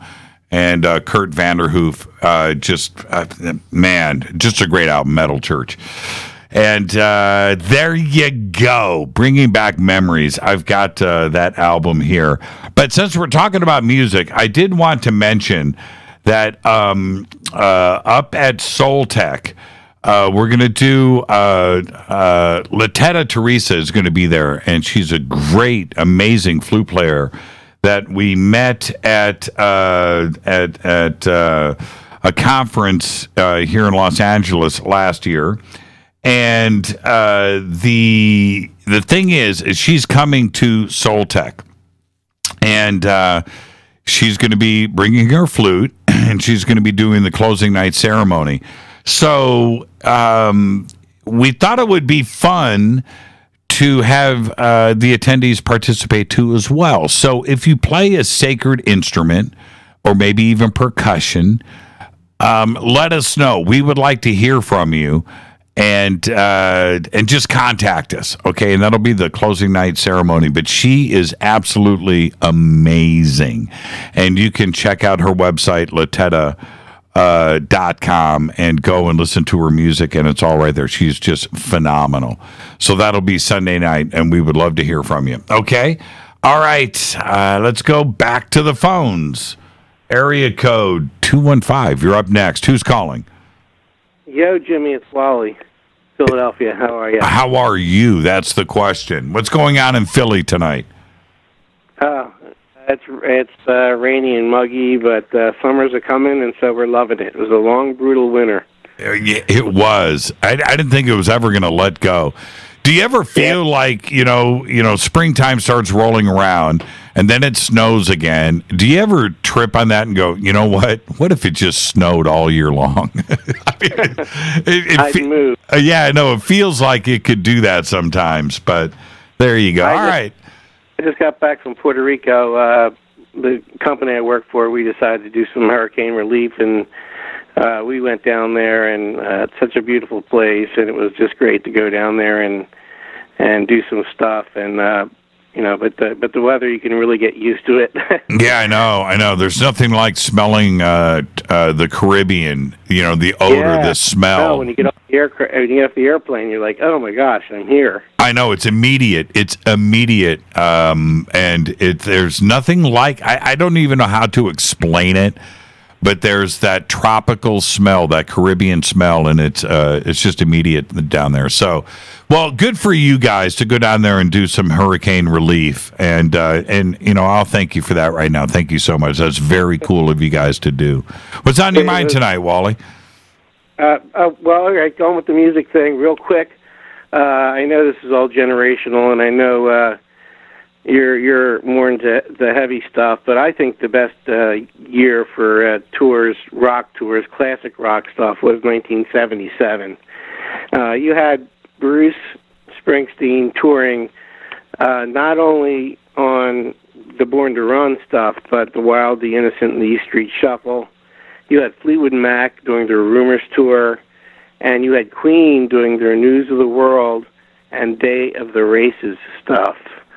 Not to mention, you had Aerosmith touring doing Rocks. Van Halen was just coming out. Pink Floyd was doing Animals. It's the Who were touring The Kids Are All Right. There was I guess sort of like one of their concert, what do you call them, rock opera things or whatever. And you left off two big names. Kiss was touring for Kiss Alive 2. That's right. And Peter Frampton was touring.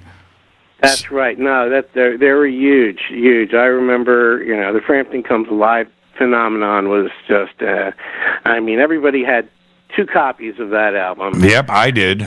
I absolutely did. I saw Peter Frampton on that tour at Market Square Arena. And Rick Derringer opened, right? Like, that's like, holy crap, what a show that was.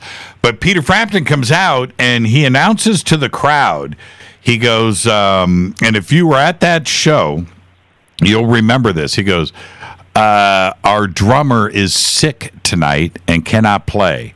But the good news is Bob Mayo, our keyboard player, plays drums. So Bob Mayo played drums and all of that cool keyboard stuff for Peter Frampton that Bob Mayo played. You didn't get that night. So it was a strict 3-piece band, Frampton, Bob Mayo, and the bass player, whoever. I don't even remember the bass player's name. A pretty darn good guitar player, I'll tell you that. I mean, what did he played on Michael Jackson's tour, and he played on a few. People don't realize what a great guitar player Peter Frampton. Oh man, Frampton's phenomenal. You want to know how good of a guitar player Peter Frampton is? Go and watch. I mean, all the new videos that he's doing are really good. But go listen to. First off, listen to Frampton Comes Alive.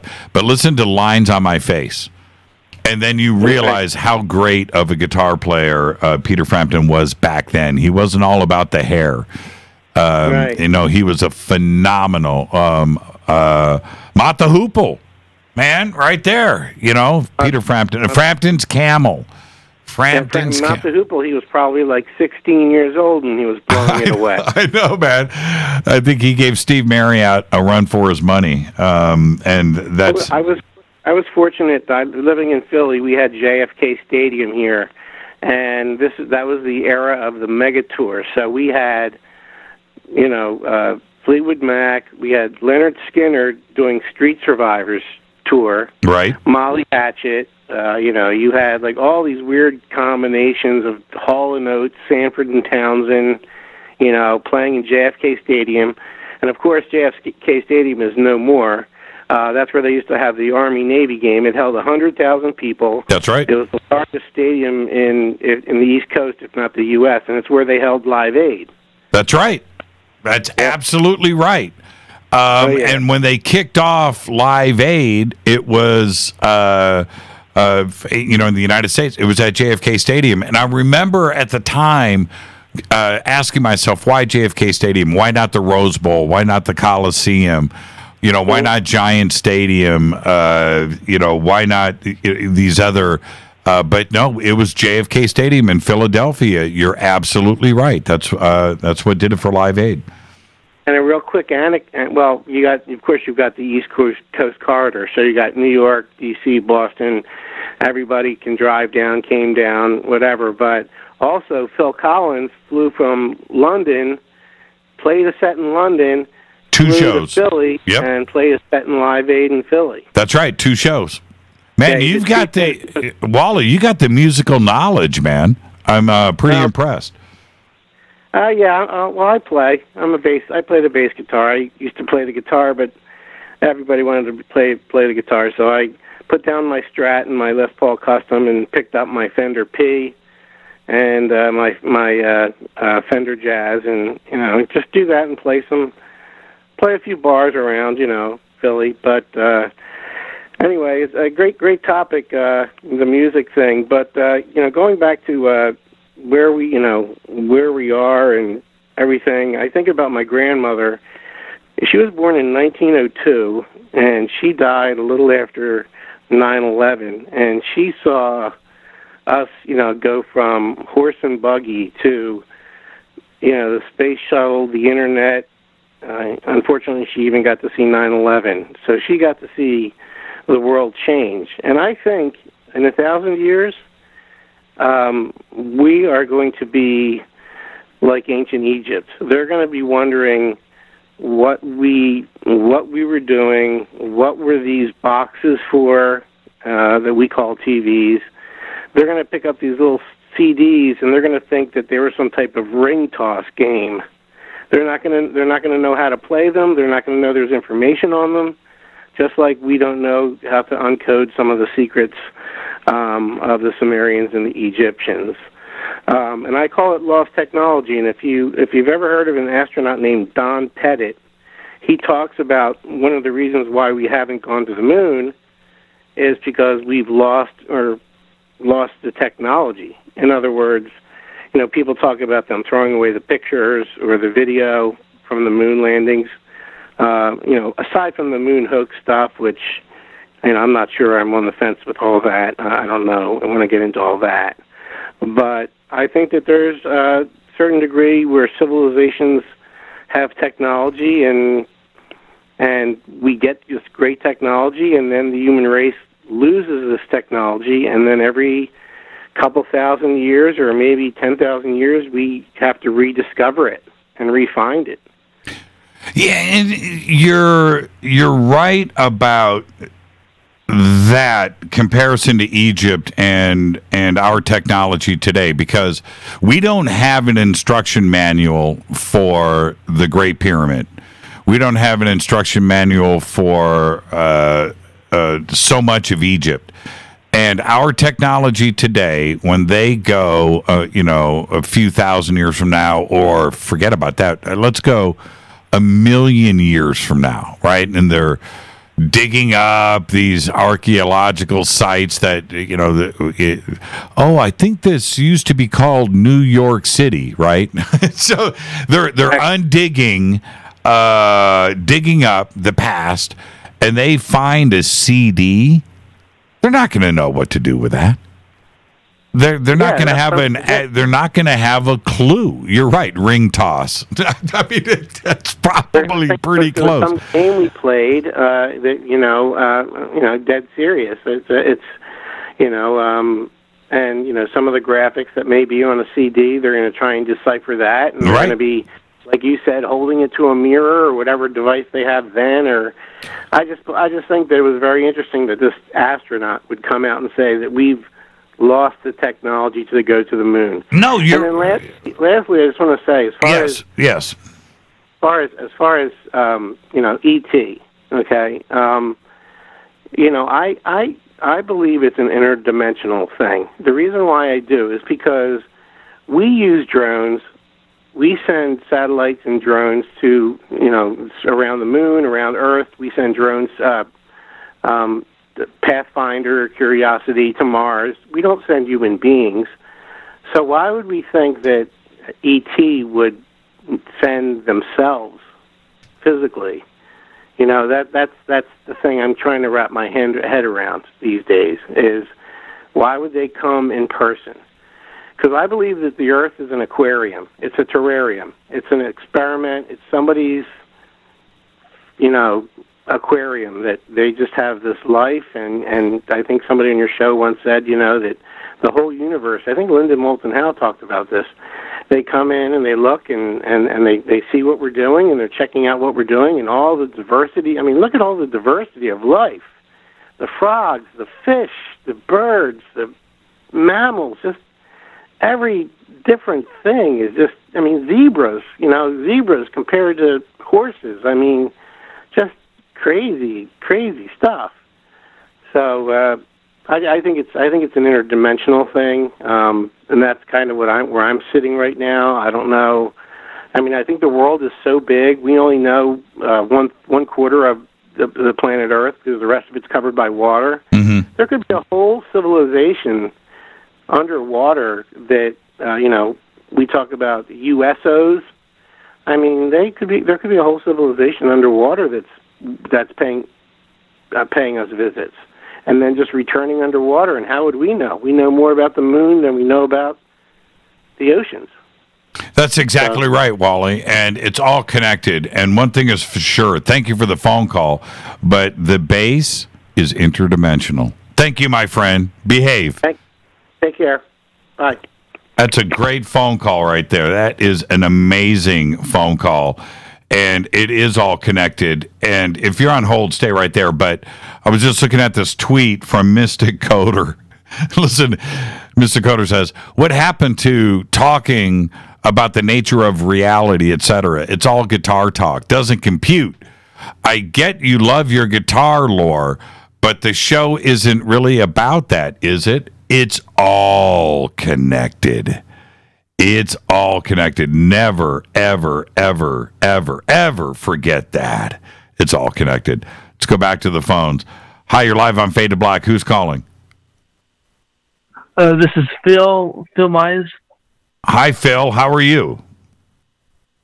Good. I just want to talk about Melania Trump's health condition. You want to talk about Melania Trump's health condition? Okay. Well, it's open line, so I'll throw it over to you. Yeah, well, my buddy Vinny in New Jersey, his neighbor works at the clinic that she was at, and apparently he found out why she got the infection. Okay, and I'm listening. The kidney infection was through like a fluid, like a body fluid she got through communication of a fluid. She got the fluid from sucking Howard Stern's dick. There you go. And that is a doofus right there. Never to call this show again. Hi, you're live on Fade to Black. Who's calling? It's Mirella here. Hi, Mirella. How are you? I'm good. Okay, just a minute. I'm getting you at a different time here. I have to turn that off. Okay. So I'm live with you now? Yes, you are, Mirella. Okay, beautiful. Well, I have a little music story, just quickly. Sure. The first is, I just finished setting up a little aquarium in my room. Okay. And that man that was talking just now was talking about an aquarium, is that right? Yes. I'm hearing the connection. Okay. Anyway, well, I want to hear about your aquarium, but yeah, I mean the comparison of Earth or the world or the all being compared to an aquarium, I think is a very, very valid one, and I think it was Michio Kaku a couple of books ago that did a chapter on that and wrote about it too as well. But tell us about your aquarium. All right, it's just beautiful. I'm sitting here looking at it now. I haven't bought the fish yet. You have to speak up though, Morella. You speak into Oh, okay. All right. Can you hear me now? Yeah, I got you. Okay, so tell us about it. The aquarium's all finished, set up, and I'll get the fish next week after the water settles. So that's nice.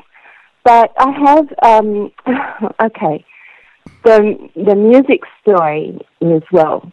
I did marry a musician, and we were together for 12 years. He was the nephew, one of the nephews of Django Reinhardt, a legendary jazz guitarist who, is his family in Germany. The Reinhardts, his name's Lulay.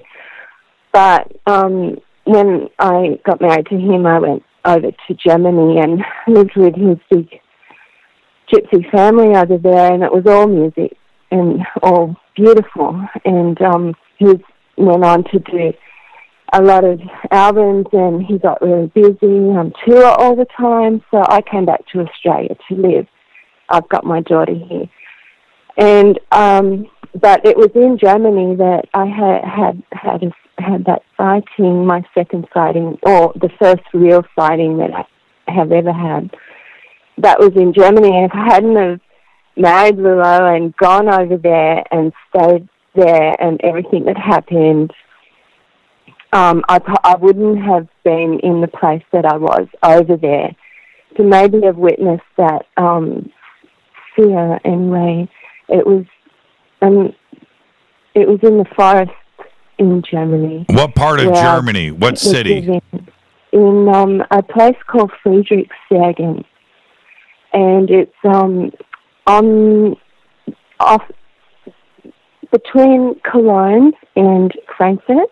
Mm-hmm. And the biggest city is a place called Koblenz, and it's a very music little place. It's beautiful, and it's an old the Altstadt, which means the old town, and there's a lot of like underground sort of like little places that people play. So Lilo would play there in all the different places with a lot of his family too, like Sasha Reinhardt and all the nephews were all playing guitar. All the boys when they're little learn guitar. They're amazing, and they all look up to Django Reinhardt, and they all know his music. They all play songs, but you know what? none of them ever travel. None of them really come out of Europe. They're all there, and they don't really go overseas. But when Lula met me here and came to Australia and toured here, and we got married from meeting here in Australia, he got quite well known over here and did lots of good things. But the last thing I just want to mention is that friends of his with a recording studio asked him if his wife would do something for them. So we went and had a meeting, and they wanted this character to be a symbol of their little company logo or whatever, something. And can you do us a creature? I went home and I thought, okay. I said, yes, of course I'll do it. I need work and I wanted money. And I came home, and for about a week I was like, all these drawings, and I was when I do it like a bear, or when I do it like an angel, or I do it like, something like, I don't know. And I poured over it for night and day. And then one night I was in my room, let's just minute. And I was sitting with my art book, and I thought, no, I've got to do this. I want this. I want to get this done. And I sat there quietly, and a little tiny moth flew in and sat on the paper. And I was looking at this tiny little moth, tiny. And it was sitting there, and all of a sudden, I don't know where it went, but in front of me was a creature, and it was beautiful, and I started to draw it. And I was thanking it because I was so stumped for what to do and what creature to do. I was talking like Merlin and this or that, and with a long beard and so forth, and they wanted something that would go in water and air and mountains, and straight away with this little moth, I thought, he's coming here, it's landed here, it's got wings. And I drew this thing, and I drew it, and then I presented it to them, and I drove me all the way to another little town, Zurich or somewhere. Anyway, they paid me 500 euros for this one little drawing I did, and I swear it was the morph. I called it the morph. They wanted to call it the morph. And I put it on Stella page, right, on my timeline, because it is a part of my whole journey that I had over there in Germany and everything. But this little creature has always been with me. And always, I think, I got that job because I was open and I was sensitive enough to see. Yeah, you never know. See, Morella, I've got to head towards a break here, but you never know what is going to inspire you. You were trying to, get all, deep and heavy and Merlin and beards, right? Yeah. And then it comes to you in an instant. Just like that, a moth lands, and you get to eat and pay your rent, right? Right? Yep. Think about that. That's a really, really, really, really great story, and you just never know how that inspiration will come to you. Thank you so much, Morella, and do me a favor, will you? Have a great weekend. Have a great, amazing weekend. You too, thank you. Thank you, Morella. Morella from Australia right there. You never know what's going to inspire you. Don't force it. Never force it. Because then it'll just land on your paper. And there it is. It's Fade to Black. I'm your host, Jimmy Church. Open lines. More of your phone calls next. Stay with me. Hi, everybody. This is Rob Halford, the Metal Guard on JimmyChurchRadio.com. This is KGRA Digital Broadcasting Station. Salt Lake City, Utah. Van Buren, Arkansas. Okay, nurse, let's get this man to the ER stat. Right away, doctor. We see this every day. Heart attack or angina pain due to blocked and clogged arteries. Chelation can remove obstructions or blockages from arteries and help avoid painful and expensive surgery. Now there's Angioprim. It's a liquid oral chelation product that you take with juice. You start to feel the results fast. Angioprim increases blood flow all over the body, and that means more energy and strength to take on the day with less aches and pains. 60 years of research has gone into chelation, and Angioprim is the result. A safe and easy way to unblock your veins and arteries from buildup that slow circulation. Paging Dr. Jones. Please report to the emergency room right away. Log on now for a special radio offer from Angioprim. That's angioprim.com/radio. ANGIOPRIM. Angioprim.com/radio or call 877-882-7221. That's 877-882-7221. So, you love talk radio? Then you'll love TalkStreamLive.com. TalkStream Live is always on, 24/7 with the best streaming talk shows. Find your favorite talkers and discover some new ones. It's free, readily available online or on the smartphone or tablet. Finding your favorite talk shows all in one place has gotten a whole lot easier. Just go to TalkStreamLive.com. Be sure to download the free apps from Google Play or the iTunes App Store. Your contact for current news and trending topics. KGRARadio.com. What can I say about the most popular tea on the internet? And what do customers say about Life Change Tea at GetTheTea.com? A lot. But by federal law, we at GetTheTea.com cannot make claims to how this product can enhance your health. We cannot even post our testimonies without being in compliance. So how do we get past the hump? Try our products at GetTheTea.com and see for yourself. You can send us a testimony, but we just can't post it. Bummer. Our products are GMO-free and organic. We pride ourselves in being the best we can be, and we urge you to take charge of your health. We're 11 years strong, and many of our customers have shared their successes with friends and family. Protect your colon.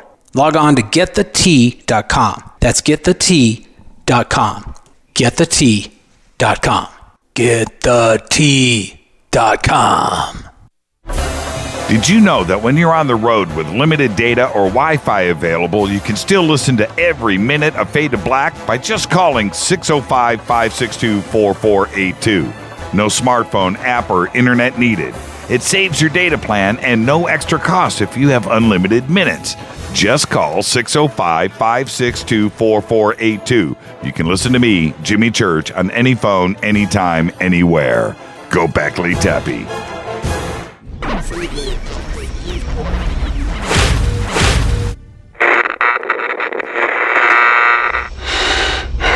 You want to know a secret? I love ponies. I really love ponies. I'm serious. I couldn't stay sane without ponies to brush. Why fade to black? Because you never got that pony, damn it. This is Fade to Black with Jimmy Church on the Game Changer Radio Network and KGRA, the Global Radio Alliance.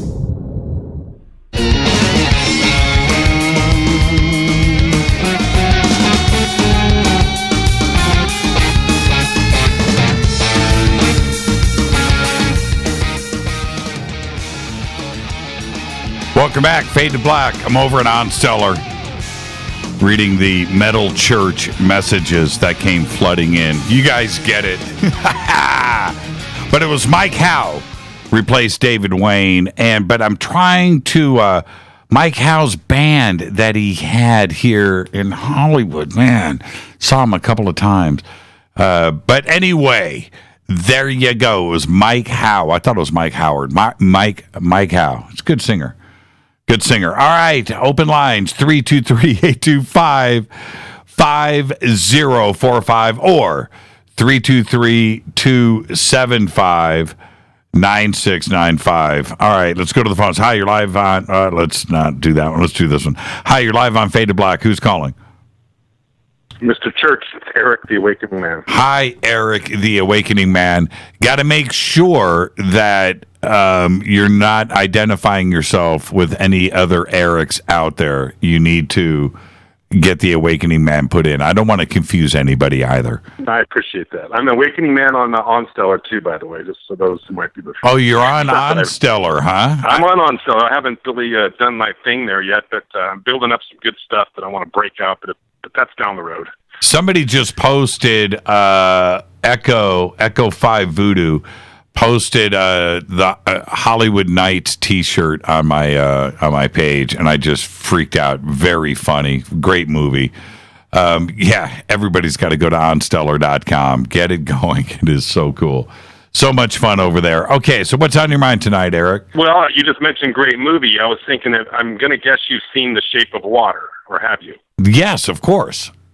That was, I mean, did you enjoy that movie? I thought it was a pretty great movie. I'm going to give it a 6 or a 7. First off, he's one of the best directors out there.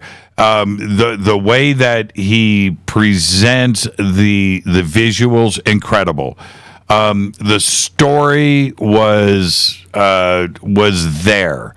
I expected. If you go back and look at like Pan's Labyrinth. Did it remind you of Tim Burton, by the way, a little bit? No, it reminded me of him. But what I'm saying is Pan's Labyrinth, that was a freaky movie. That was really well done. Incredible story. And all of his stuff, Hellboy, just great. This was not quite as good as his other stuff. And I thought that the ending, I thought the ending was a little bit too predictable. I saw the whole ending coming. I like though that what I did like about the movie is that they made we'll just call him the creature from the Black Lagoon, the reptilian, whatever it was. They made him into kind of a good guy. So I kind of liked that part of it. Yeah, and it was a good story, man. It was really good. It would get an 8 from me if the ending wasn't the ending that it was. I mean, that was just, I don't know. It seemed a little bit too rushed, or maybe Hollywood got a hold of the script, and maybe it had a different ending, and there could have been something a little more creative there. But the ending was just too sudden, too deliberate, and too Hollywood. Well, I want to talk to you. I want to tell you a little quick story, but before that, you talked about research. I think in your opening talk, right? You were mentioning about researching and the research that you do. Was that in the beginning of your show tonight? Yes. So, I just want to say this.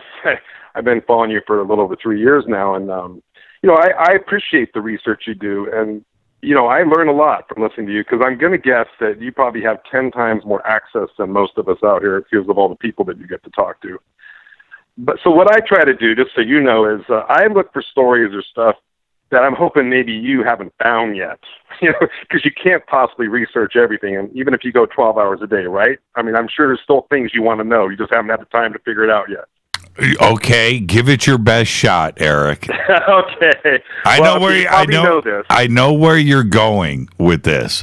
So you're going to try. This has to do with Giant Rock and Joshua Tree. So that's okay. You're going to try to stump the panel, and that's okay. That's okay. Well, even if I don't, the audience is going to enjoy the story. I'm hoping you haven't heard it yet, but if you have, then just go with me. Oh, wait a minute! I got to tweet this out. Hold on. Okay. I just thought of a new FADERNIGHT. We're gonna call it. You're gonna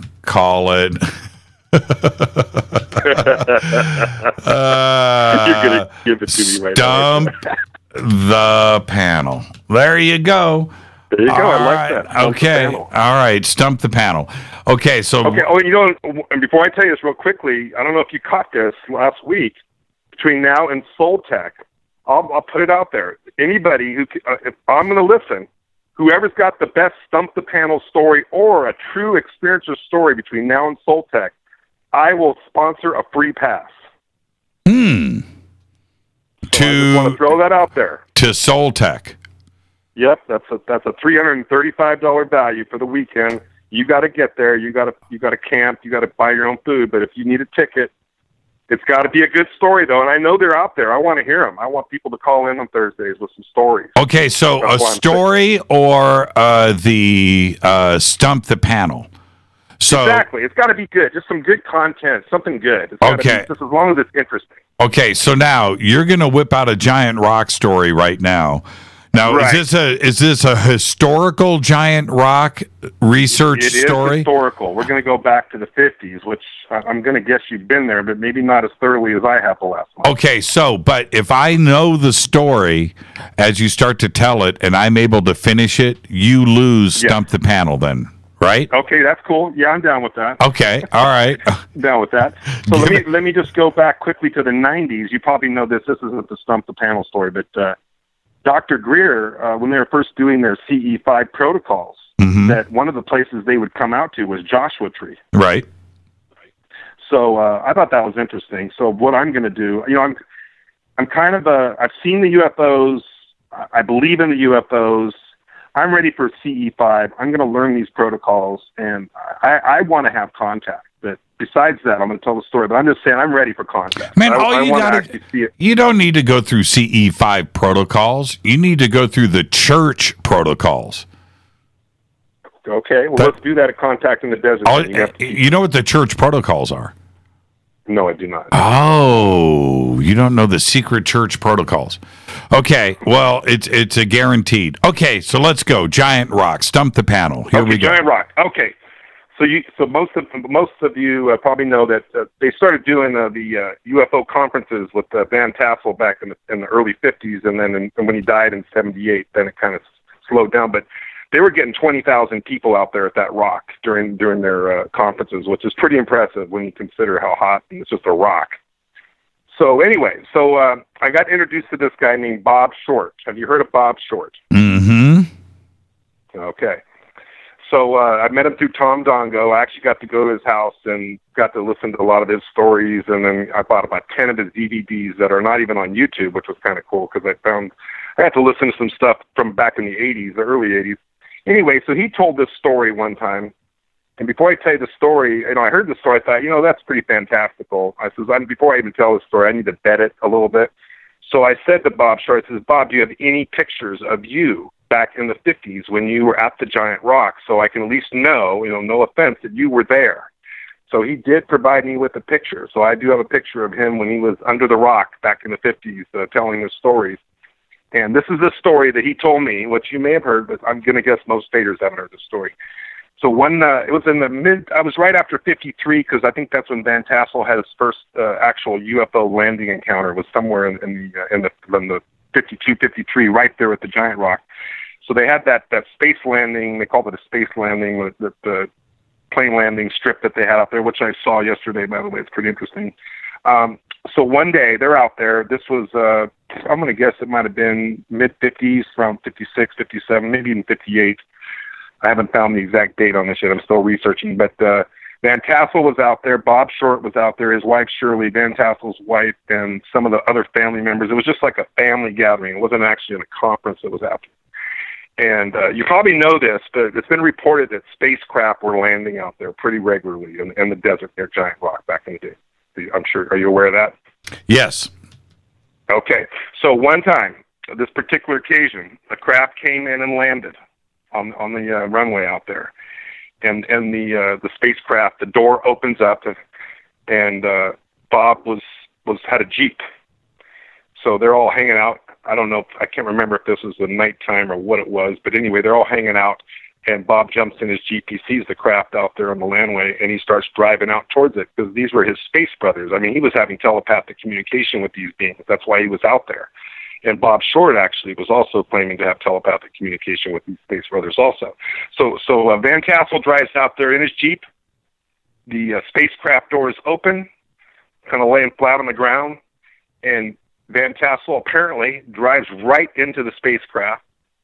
The door closes, and the spacecraft takes off. So you got Bob Short, Shirley, Van Tassel's wife, and a bunch of other people that were friends that were all there watching this happen. There was multiple witnesses. So the craft takes off, and after a little while, it comes back, it lands, the door opens, and Van Tassel drives out of the craft in his Jeep, and they're like dumbfounded. And so Van Tassel pulls up to the Giant Rock. He gets out of his Jeep, and Bob Short runs up to him and says, George, what happened, George? What happened? He goes, Van Tassel says, It was very interesting, very interesting. And that's all he would ever say. It was very interesting. So anyway, I don't know if you've heard that story, but I thought it was a pretty cool story. Okay. Do you like it? Yeah, I've heard the story before. Did you hear it differently? See, but the thing, well, yes. George talks about what he saw on the ship, and he talks about where he went and the feeling of it. He talks about it felt like an elevator ride, which I always thought was interesting. But he describes the controls. He describes the control panels and the instrumentation. And I thought that all of that was very believable in that his description of the inside of the ship at that time wasn't like anything from any science fiction movies or anything like that. It was totally from the future. And I just found that very compelling. And for me, with Van Tassel, I've always tried to get him to slip up somewhere, and he never did.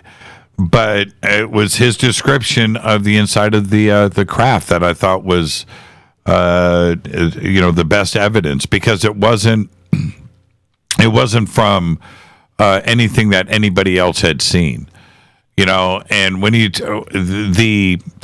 the George Adamski stuff and the George Adamski photographs and the kind of like the feud that they were going in. Adamski did show up, by the way, at Giant Rock one year, maybe twice. Yeah. But I think Adamski did it because of the amount of the crowds, how big the crowds were, that he went out there because he had to.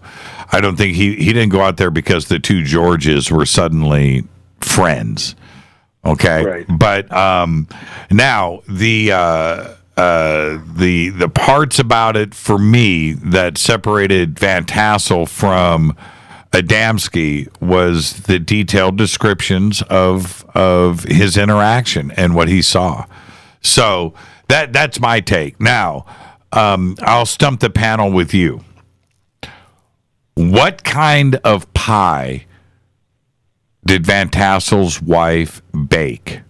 And what was she famous for? What was she famous for?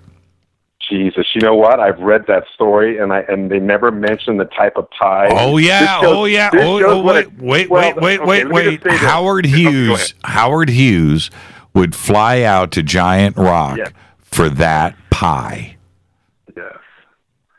I'm going to guess it was some sort of berry pie, but I would only be guessing. Okay, so now you're guessing. Okay. Well, let's Giant Rock. But that proves, let me just say this proves the level of research. See, I know how much time it took me to find this story, and the fact that you know it better than I do, it should be evidence that anybody out there trying to troll Jimmy Church just needs to shut up and relax. This is what a lot of researchers out there, I used to, when I would hang out with others that really knew the subject, right, and I would listen to them, and how do I? There are those out there that know a lot more than I do, but the thing is that I don't fake it. In other words, I have been researching for so long and have been reading for so long, since I was a little kid, and over and over and over again, if I knew a story, Eric, I would go back and read it again, or listen to somebody else's take on it, or I would read another book on it.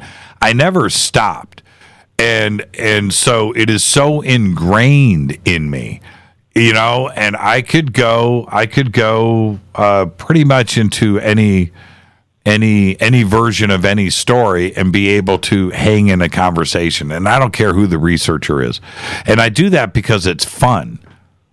Okay, I do that because it's fun, and I'm wanting to learn from everybody else too as well. But look, and I'm serious. My video collection that I had, videotape collection that I had on the subject was pretty extraordinary.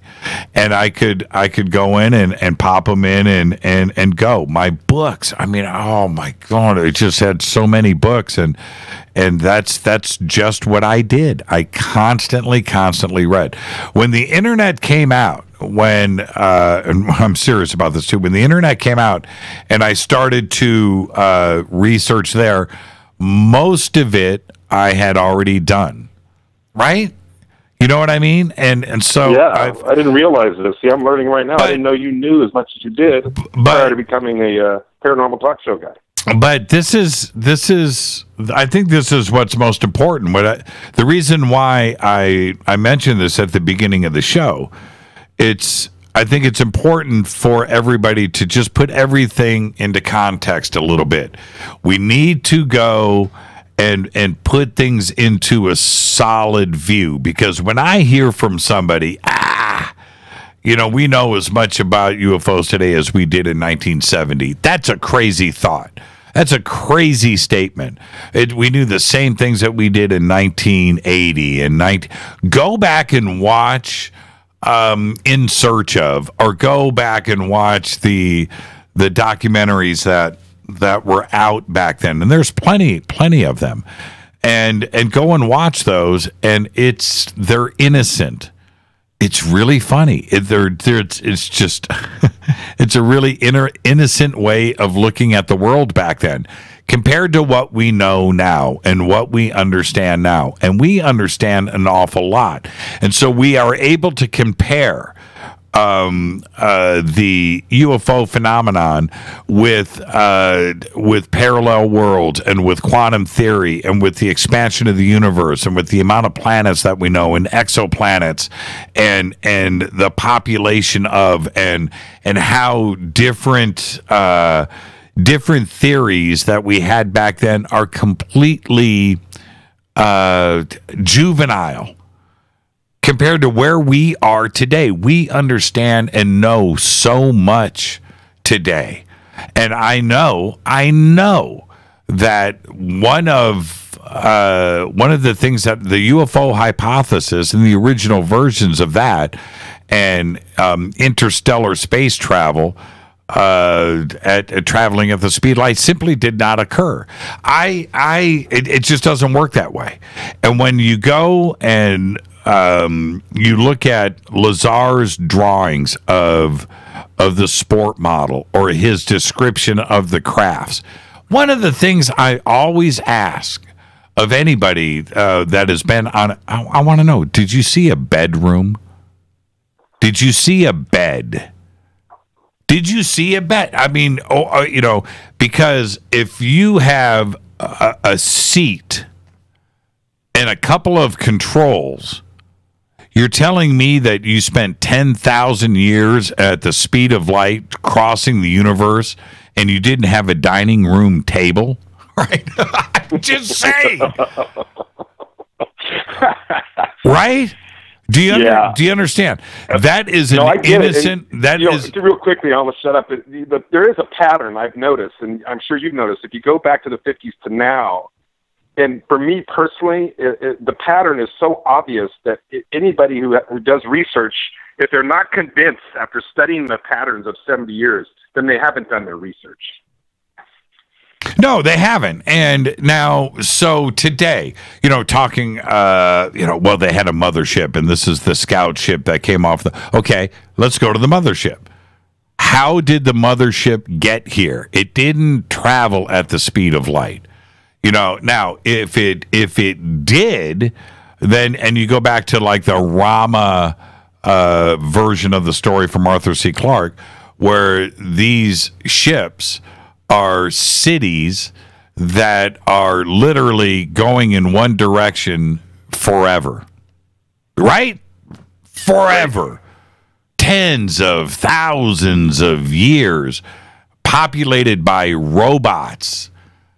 And you have to think about it in that term, which we didn't do in the 50s, 60s, 70s, and 80s. We understand the amount of time, and if you and I run a ship and we're traveling at the speed of light and we need to get somewhere, and it's, when we talk about 10,000 light years, well, you're talking about 10,000 years at the speed of light. Most people don't understand what that actually means. So now we're dealing with oxygen, we're dealing with food, we're dealing with age, we're dealing with everything. You are not going to be there, right? You are going to have 10,000 generations of you removed that is going to arrive at that star. Right? I mean, just some crazy amount of life would have to occur, even if you're traveling nearly at the speed of light, and you're calculating 10,000 years. That's not necessarily the amount of time on the ship, especially if you're just short of the speed of light. You need to look at it like that. So where's all the food? Where's all this? Where's that? Or are you just merely living on a microchip somewhere? And you're actually are a robot. So that's where this type of thought, this type of research is where we are today. And we understand those things. We didn't talk like this in 1995. 20 years ago. We didn't talk that way. We didn't talk. And they weren't reptilians the Greys, they were space brothers. Well, now, so for them to get here, now it's a whole nother, I'm talking about us getting there. Now, them getting here, where we're talking about folding of space, or, where it takes minutes to get here, traveling the bulk, traveling at these speeds, wormhole possibilities.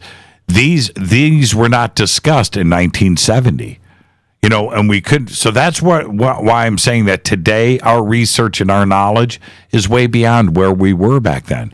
So when somebody says, we don't understand, no, we do. We understand an awful lot, and I do. I explore all of these things. Rita will tell you, and you can ask her. You can ask her on your own.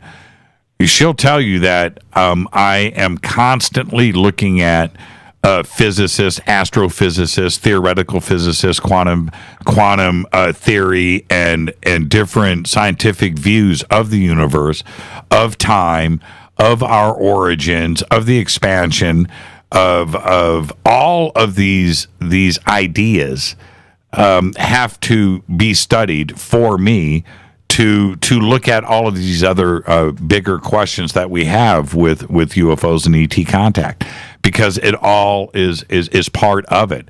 And so I spend a great amount of time on that. I have to. And I want to be able to hang on a conversation with somebody like Riz Verk last night.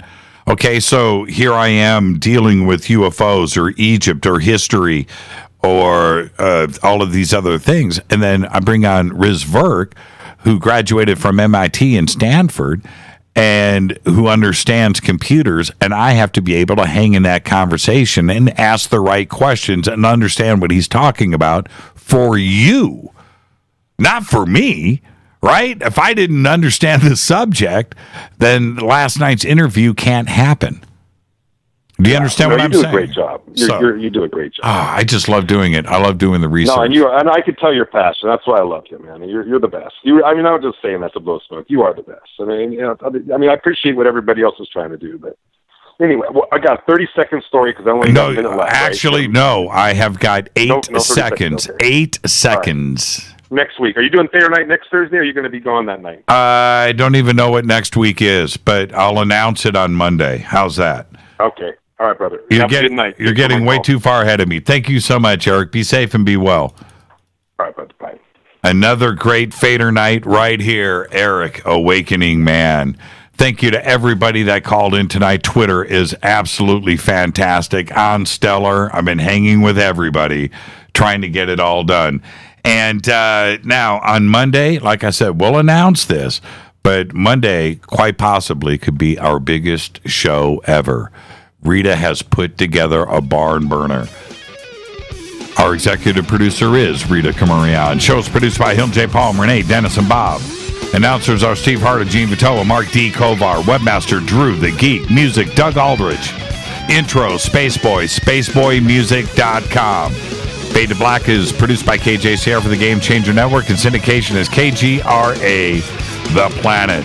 Thank you to John Rappaport and everybody who called and tweeted in tonight, and of course on Stellar.com. This broadcast is owned and copyrighted 2018 by Fade to Black and the Game Changer Network.